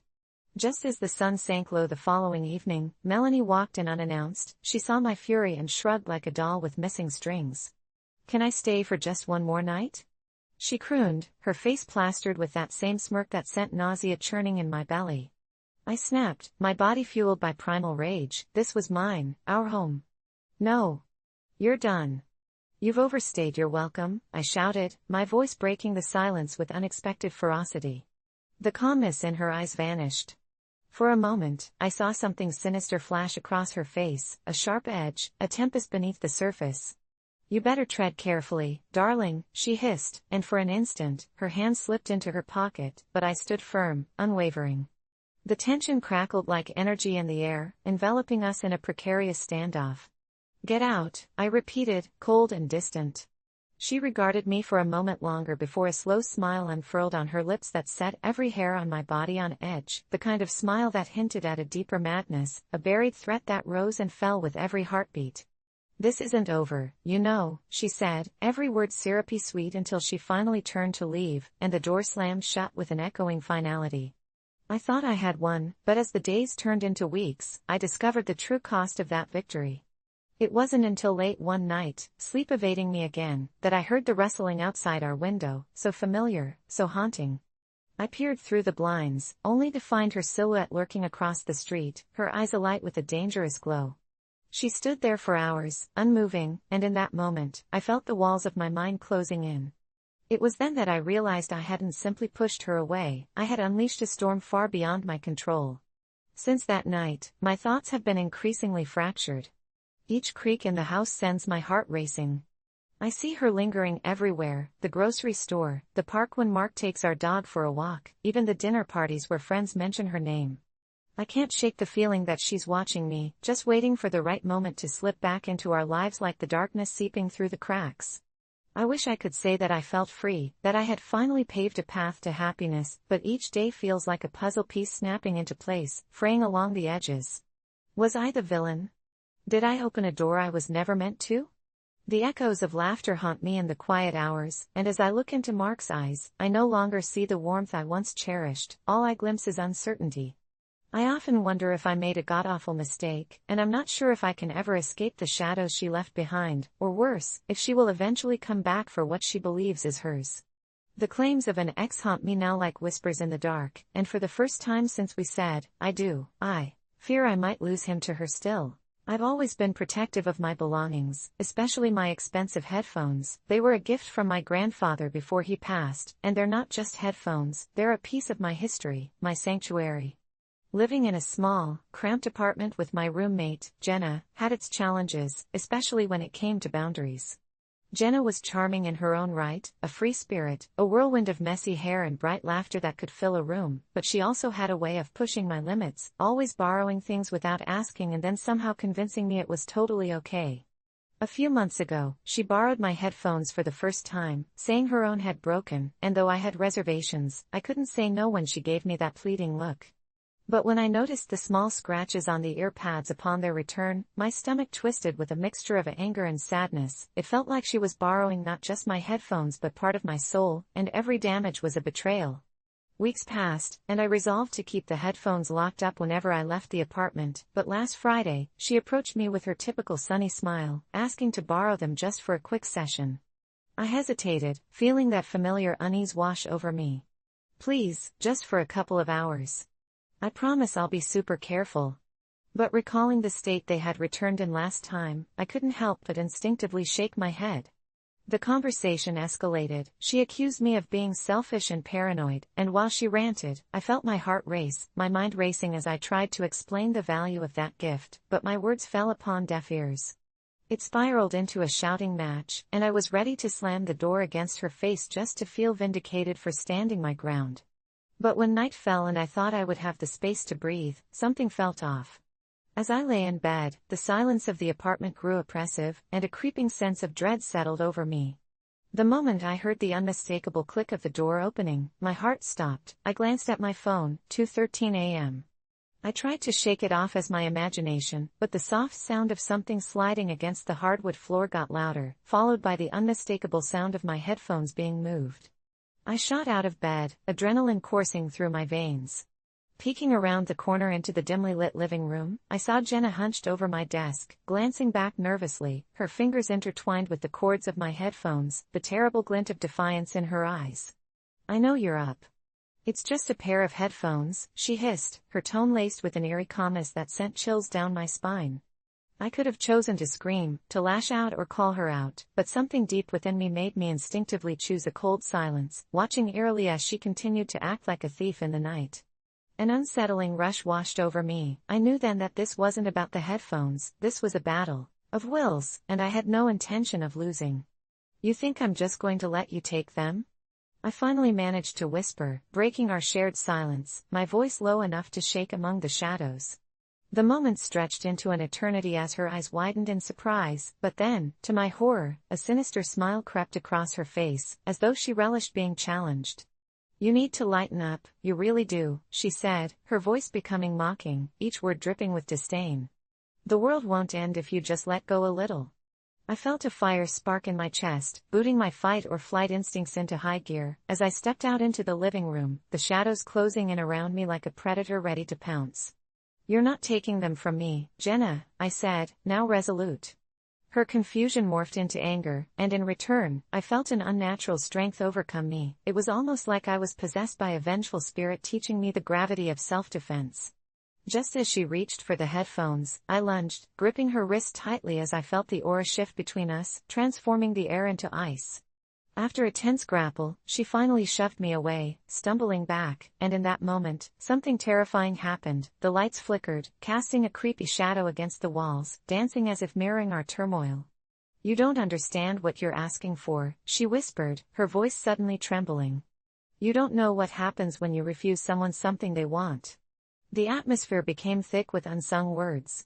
My pulse quickened, every rational thought screaming for me to vacate the situation, but I was locked in, eyes wide as Jenna approached me, menacingly, almost hypnotically. "You think this was just about the headphones? You're clueless, and now," she leaned closer until I could smell her panic and desperation, "now you're in the way." Before I could react, the faint blare of my headphones crackled to life, pulling me out of her chaotic hold. Colors swirled as if the universe had reset. I closed my eyes, feeling the world spin, a haunting whisper flooding my senses, "You should have let me borrow them." As the sound overtook me, I realized too late that I had not only lost my headphones but perhaps something far more precious, my peace of mind. I bolted from the apartment, not daring to look back, propelling me through the night air and into the unknown, knowing I could never step foot back in there again. Because sometimes, the people we trust the most harbor darkness just waiting for the slightest chance to uncover itself, and sometimes, in refusing something that feels insignificant, you find that you've awakened something truly terrifying lurking just beneath the surface. It was meant to be a simple first hangout, just me and Jenna, who I'd been crushing on since the moment I saw her in that crowded cafe, her laughter spilling like sunlight over the murky coffee, so when she invited me to a hike in the woods, I didn't think twice. I picked her up, my heart racing as I wondered if she'd notice my over-enthusiastic cologne masking the scent of my nerves. The trail was gorgeous, dappled with autumn leaves, the air crisp and cool, and her presence felt electric, sending jolts of warmth through me even as the temperature dropped. As we trekked deeper into the woods, I found myself lost in conversation, trading stories about our childhoods and awkward high school moments, every laugh pulling us closer, every shared secret feeling like a pact. But as we reached a clearing glinting with sunlight, Jenna shivered slightly, wrapping her arms around herself. She glanced at my oversized sweater, and with a playful grin, she asked if she could borrow it, clearly not ready for the chill settling in as the sun dipped below the horizon. My instinct was to shrug it off and give it to her, but something about her request sent an icy tingle down my spine. Maybe it was that acute awareness of how easily one moment could shift into an entirely different reality. I hesitated, looking into her eyes, which flickered with both surprise and disappointment at my pause, and I finally said, "I think I'd rather not." It's, my favorite," which was a total lie, but I didn't know why I felt the need to withhold it. The flinch that crossed her face was subtle yet profound, but she quickly brushed it off, and we resumed our hike, the laughter now tinged with a hint of unease that I couldn't shake. The sun was almost gone, splattering the sky in streaks of orange and purple that felt surreal against the looming shadows that began to swallow the path we hadn't even realized we had ventured off. As we walked, the air turned heavy, and I noticed the woods felt different, as if everything was holding its breath, and I half wondered if the forest itself had come alive, watching our every step. We stumbled upon an old cabin, partially obscured by gnarled trees, its windows like empty eyes staring into the wilderness, and Jenna seemed drawn to it, almost against her will. I felt the instinct to grab her arm when she stepped towards the door, but it felt absurd. I wasn't her protector, just the guy who refused to give her my sweater. As if sensing my hesitation, Jenna turned to me, her expression eerily blank for someone who had just been speaking so animatedly. "Let's go check it out," she said with a tone that felt oddly detached, and despite every warning bell clanging in my mind, I followed her inside, the door creaking as if lamenting the intrusion. Inside, the air hung thick and musty, with wooden beams that groaned under the weight of years forgotten. Shadows cast by our flashlights flickered across the walls, revealing remnants of a life abandoned. A broken chair, dust-coated dishes piled in the corner. But one thing struck me as we explored: it felt wrong, almost like we had stepped into a scene that was not ours to witness. Jenna laughed suddenly, her voice echoing oddly in the silence, but when I turned to her, I saw that the darkness had drawn something out of her, her eyes dancing with a strange light that pulled at my gut. "I feel so liberated, don't you?" "Like we're breaking the rules," she said, her smile wide but unsettling, as if she was channeling some hidden energy swirling in the air. That was when the hairs on the back of my neck stood up. I backed away slowly, sensing something sinister lurking behind that innocent facade, but she caught me by the wrist, her grip firm yet fragile, a mix of desperation and allure. I wanted to pull away, to leave, but the intensity of her gaze held me in place, paralyzing with both fear and fascination. "Stay with me, just a bit longer," she whispered, and that was when I noticed shadows, long, curling shapes that seemed altogether too alive, creeping toward us from the corners of the cabin. Panic surged through me, the overpowering urge to flee clashing violently with my desire to keep Jenna close, but as I pried her fingers away and turned to run, a whisper echoed through the timbers, silky and suggestive yet dripping with malice: "You shouldn't have denied her the comfort of your warmth." I scrambled toward the door, my heart racing, but the shadows twisted and writhed, blocking my escape as Jenna's voice shifted, tinged now with desolation. "You'll regret this," she murmured, and beneath that familiar exterior, I caught a flicker of something else, something ancient and wrong that sent a chill ripping through my spine. As I finally shoved past the barrier of darkness and burst into the night, the weight of my decision crushed me. Was it worth it, not letting her borrow my sweater? The forest around me pulsed with an urgent energy as the last vestiges of light faded into the obsidian sky, and I sprinted back toward my car, glancing over my shoulder just once to see Jenna standing in the doorway of the cabin, her figure swallowed by shadows, but for a brief moment, she appeared almost ethereal, a desire woven into every sinew of her being. My heart clenched as I fumbled with my keys, entering the vehicle and slamming the door behind me, the haunting whispers still carving their way into my skull. I drove home in a daze, that night swirling in my mind as I grappled with what transpired, chills cascading down my body despite the warmth of my heater, wondering if I had just barely escaped something that could have consumed me whole. Now, days later, I replay the moment, obsession gnawing at my sanity, never quite shaken from the haunting image of Jenna, curiously beautiful yet impossibly insidious, but every time I try to shake off the fear, I hear her voice in my dreams, softly echoing, "You should have just let me wear your sweater." For years, I prided myself on my ability to endure my friend Clara's so-called quirky behavior, the kind that often left me cringing, but I insisted to myself that everyone has their oddities and I should be accepting, even if her antics made me uncomfortable. It was Clara's signature thing to speak her thoughts aloud about everyone around us. It often felt more like a brutal commentary rather than quirky charm. Just last week at the cafe, she loudly mused about how the barista's skin seemed to glow in that weird artificial light and how she wouldn't trade her unique red-streaked hair for anything in the world while the barista flinched from embarrassment. I silently cursed the day Clara just decided it was okay to play social commentator without any filter, but I almost let it slide until her antics escalated at a party for another friend's birthday. As the night went on, her quirkiness spiraled into something I could no longer ignore when she leaned over to a group of us and declared that she, frankly, believed that most people's opinions were below her own, and even professed how she thought the birthday girl's dress made her look like a scuffed-up potato, as everyone squirmed in disbelief while Clara cackled at her own boldness, clearly oblivious to the growing discomfort around us. It was then that I snapped. Maybe it was the booze or the mounting unease, but I felt the pressure in my chest and the fire rising in my throat before I realized I had shouted out, "Ida, for telling you that your quirky behavior is just plain rude?" Silence fell over the room like an anvil crashing into a pool of water, and by the stunned expressions on our friends' faces, I was hit with an overwhelming sense of dread because I didn't know what would happen next. Clara's eyes turned to slits, and I could see a bewildered rage starting to bubble just beneath the surface as she processed what I had hurled at her. A tense moment passed before she laughed, but it was a sharp, humorless sound, cutting through the thick air like a knife. She straightened up, and the moment that followed was a cutthroat silence where every single one of our friends veered their eyes between us, unwilling to pick sides, but I could almost feel the ground shifting, the subtle change in energy that warned me I had awakened something far worse than awkwardness.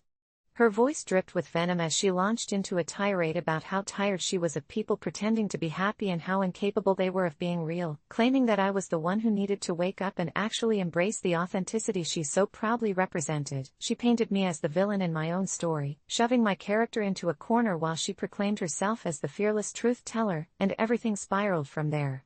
The rest of the party echoed her sentiments, turning their backs on me, and suddenly I found myself standing alone in the living room, humiliated while Clara reveled in her newfound role as the underdog champion of anti-niceties, and for a second, I found myself weighing every moment I had put up with her over the years. As I retreated to the bathroom, my heart thrumming wildly in my chest, I wiped my clammy hands on my jeans and stared at my reflection, feeling both relieved and tormented by my own impulsive outburst. Was I wrong? Regrettably, I couldn't shake this overwhelming cloud of guilt, knowing I might have misplaced my aggression towards her flippancy. The atmosphere outside was thick and moldy, mirroring the darkness brewing in my chest, but when I emerged to rejoin the throng of partygoers, something shifted in the air that arguably felt more sinister.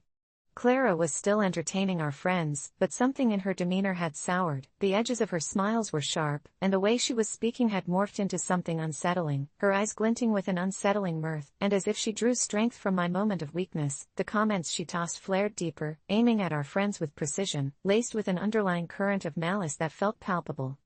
I tried to shake off the odd sensation creeping up behind me, a whispered warning flooding my gut, but as I left the party, I caught sight of Clara through the window, her gaze burning into my back as if she were carving my silhouette into the darkening night.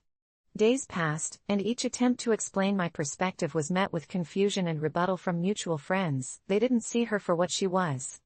Desperate, I pulled one of the friends aside and asked if they noticed how my words had sparked a shift in Clara's behavior. His face paled, and he confessed that he'd seen Clara trying to turn seemingly innocent jokes into cruel barbs aimed at anyone who questioned her, that none of us were truly safe anymore. It felt like I had torn open a wound, exposing something dark and festering beneath the surface, and I wished I could just go back, apologize, and rewind time to prevent my slip from turning Clara's soiree into a breeding ground for her sadistic quips masquerading as humor. At that moment, Clara confronted me one last time before our mutual friends, and with chilling clarity, she stared down the crowded bar with a smile that didn't reach her eyes and asked me if I'd like to play a little game, and when I refused, she merely laughed, menacing and melodious, as she proclaimed how friendships are merely social contracts that can easily be broken. Suddenly the laughter around us fell like dead leaves, air thick with an unspoken terror that formed a pact in the back of my mind. I started getting messages, odd and cryptic from unknown numbers in the days that followed, with pictures of me snapped through blurry camera lenses. The first couple felt harmless, eerie at worst, that stirred up good old paranoia unlike anything I had felt previously, but when one simply read, "We are all friends until the mind cracks," then what? I realized that this wasn't merely Clara being annoyed, it was personal, a form of psychological warfare. It culminated that Friday night when I walked alone from my car, feeling the audience of unseen eyes on the back of my neck, creeping up my spine until I reached my front door, yet I still felt the safety of my home was nothing more than an illusion when I heard Clara's familiar laugh from somewhere in the shadows. Alone in my room amidst the anxious shrill of my heart, I resolved to cut ties, rid myself of Clara and all that she encompassed. But just as the decision crumbled to form in my mind, another message pinged on my phone, this time an audio recording where I could hear Clara's voice gently whispering my name over and over again, and instead of a sense of relief, all I felt was dread. She knew where I lived. My heart raced, thoughts spiraled out of control as panic squeezed my chest tighter and the oppressive thunk of my pulse hammered in my ears. I had awakened something in her, transformed her into something dark and unrecognizable, and I realized, in that very moment, as I sat paralyzed and alone, a chilling truth sunk in. I had ignited a storm, and there was no turning back. The laughter would only grow louder. So tell me, was I wrong for attempting to call her out? Or did I unknowingly summon the very monster I attempted to escape? As the lights flickered overhead, a shadow danced along the wall, and I realized in horror that sometimes, the line between quirky and cruel is drawn in blood, and I was right in the center, and it wasn't over yet. When my friend Sarah made the comment about my girlfriend Lisa being the token Asian, I felt the air grow thick with tension, as if someone had just whispered dark secrets in a crowded room, every eye quickly averting to look anywhere but at me. We were at a bar, surrounded by laughter and chatter, the kind of casual Friday night that usually brought the best out of people, but suddenly I felt like I was trapped in a scene of a horror movie where something sinister lurked just beneath the surface. I glanced at Lisa, who had been animatedly discussing her passion for pottery before Sarah's comments disrupted her flow, and her smile faded, replaced by a mask of confusion and hurt that twisted my stomach into knots. It was as if a storm had swept through, leaving only the debris of my friend's thoughtlessness behind, and I could sense anger rising in me, a primal reaction against the ignorance that seemed to lace Sarah's words. "What the hell did you just say?" I shot back, my voice a little louder than I intended, drawing the attention of nearby patrons who peered up from their drinks, eyes wide as they waited for the unfolding drama. The uncomfortable silence that enveloped our table felt electric, but I refused to let Sarah dismiss this as a joke, a little quip in what was supposed to be a friendly gathering. "You can't just say those things," I continued, heart pounding, the heat of embarrassment and rage pulsing through me, imagining Lisa's discomfort as if it were my own, the disbelief on her face cutting me deeper than any knife. Sarah's face turned a shade of red that echoed the shame she clearly wasn't feeling as she sputtered out a defense that made the situation worse, insisting she was just being funny and that I was overreacting. I thought about how Lisa had shared stories of her battles against subtle racism and microaggressions, the times she'd struggled to be seen as more than just a stereotype, and I realized in that moment that this wasn't just about a careless remark, it was about the ways society reduced people to labels and jokes that cut deeper than anyone could imagine. A palpable tension hung thick between us, as Sarah's entourage murmured awkwardly, clearly caught between wanting to support her and acknowledging that what she said was deeply out of line. I turned to Lisa, who was now looking down at her untouched drink, the smile that used to brighten her face replaced by an expression of disappointment, making my heart ache for her, wishing I could shield her from the ignorance I deemed unworthy of a real friend. When I shot Sarah a glare that must have conveyed 1,000 unsaid words, I noticed a flicker of realization cross her face, perhaps a brief moment where she understood the gravity of her insensitivity, but it vanished as quickly as it appeared. In a desperate attempt to reclaim the joviality of the evening, she tried to laugh it off, cracking a joke that fell flat in the thick air between us, but I could see the hints of defensiveness edging back into her demeanor, and I realized that this was more than a simple misunderstanding. It was a window into the fractures of our friendship laid bare, like a raw wound festering under the guise of normalcy. I didn't want to confront her pride at the expense of my relationship with Lisa, but I couldn't sit there and pretend it didn't happen either. The evening curled into a ball of chaos, laughter replaced by awkward shifting in seats, as everyone seemed to tiptoe around me and Lisa, waiting for fallout that hung over us like dark clouds. I remember feeling the flame of anger cool slightly, churning into something deeper, a fierce protective instinct taking root in my chest, compelling me to stand up for Lisa not just because she was my girlfriend, but because she deserved to exist in a world that appreciated her complexity, her beauty, her cultural identity, rather than dismissing her as a punchline. "It's not a joke if it hurts someone else," I finally said, my voice softening but laced with steel, drawing Lisa's eyes toward mine, and in that pregnant silence, I watched as a shared understanding dawned on her face, a flicker of gratitude that made all the chaos worthwhile. Sarah huffed, her demeanor shifting from defensive to wounded, and I caught sight of tears brimming at the edges of her eyes, but I wasn't here to soothe her guilt, I was here to advocate for the woman I loved, and that was my priority until my last breath. The confrontation caught everyone off guard, turning their drinks into props in a tragic play unfolding right before them, and I thought about how desperately we cling to the comfort of ignorance, how the need to be liked sometimes makes us forget our humanity. The conversation wended onward, but it was clear that something had shifted irreparably. We finished our drinks and left, Lisa and I walking in silence through the night air that felt heavier than it had moments ago, but also liberating, as if in confronting the harsh absurdities of our reality, we unearthed a bond far deeper than I had imagined we were capable of sharing. As we reached the car, I could sense a beautiful understanding forging between us, and I dared to hope it might be a step towards healing the bruises that had marked both our hearts and our interactions in a world where sometimes, standing up means stepping away from the toxic comfort of friendship for the sake of love. I never thought I would reach the point where I had to cut my sister out of our weekly family dinners, but the moment she showed up with her son, Ethan, wearing a shirt that read "I don't care" and a scowl that could melt ice, I knew this was going to be different.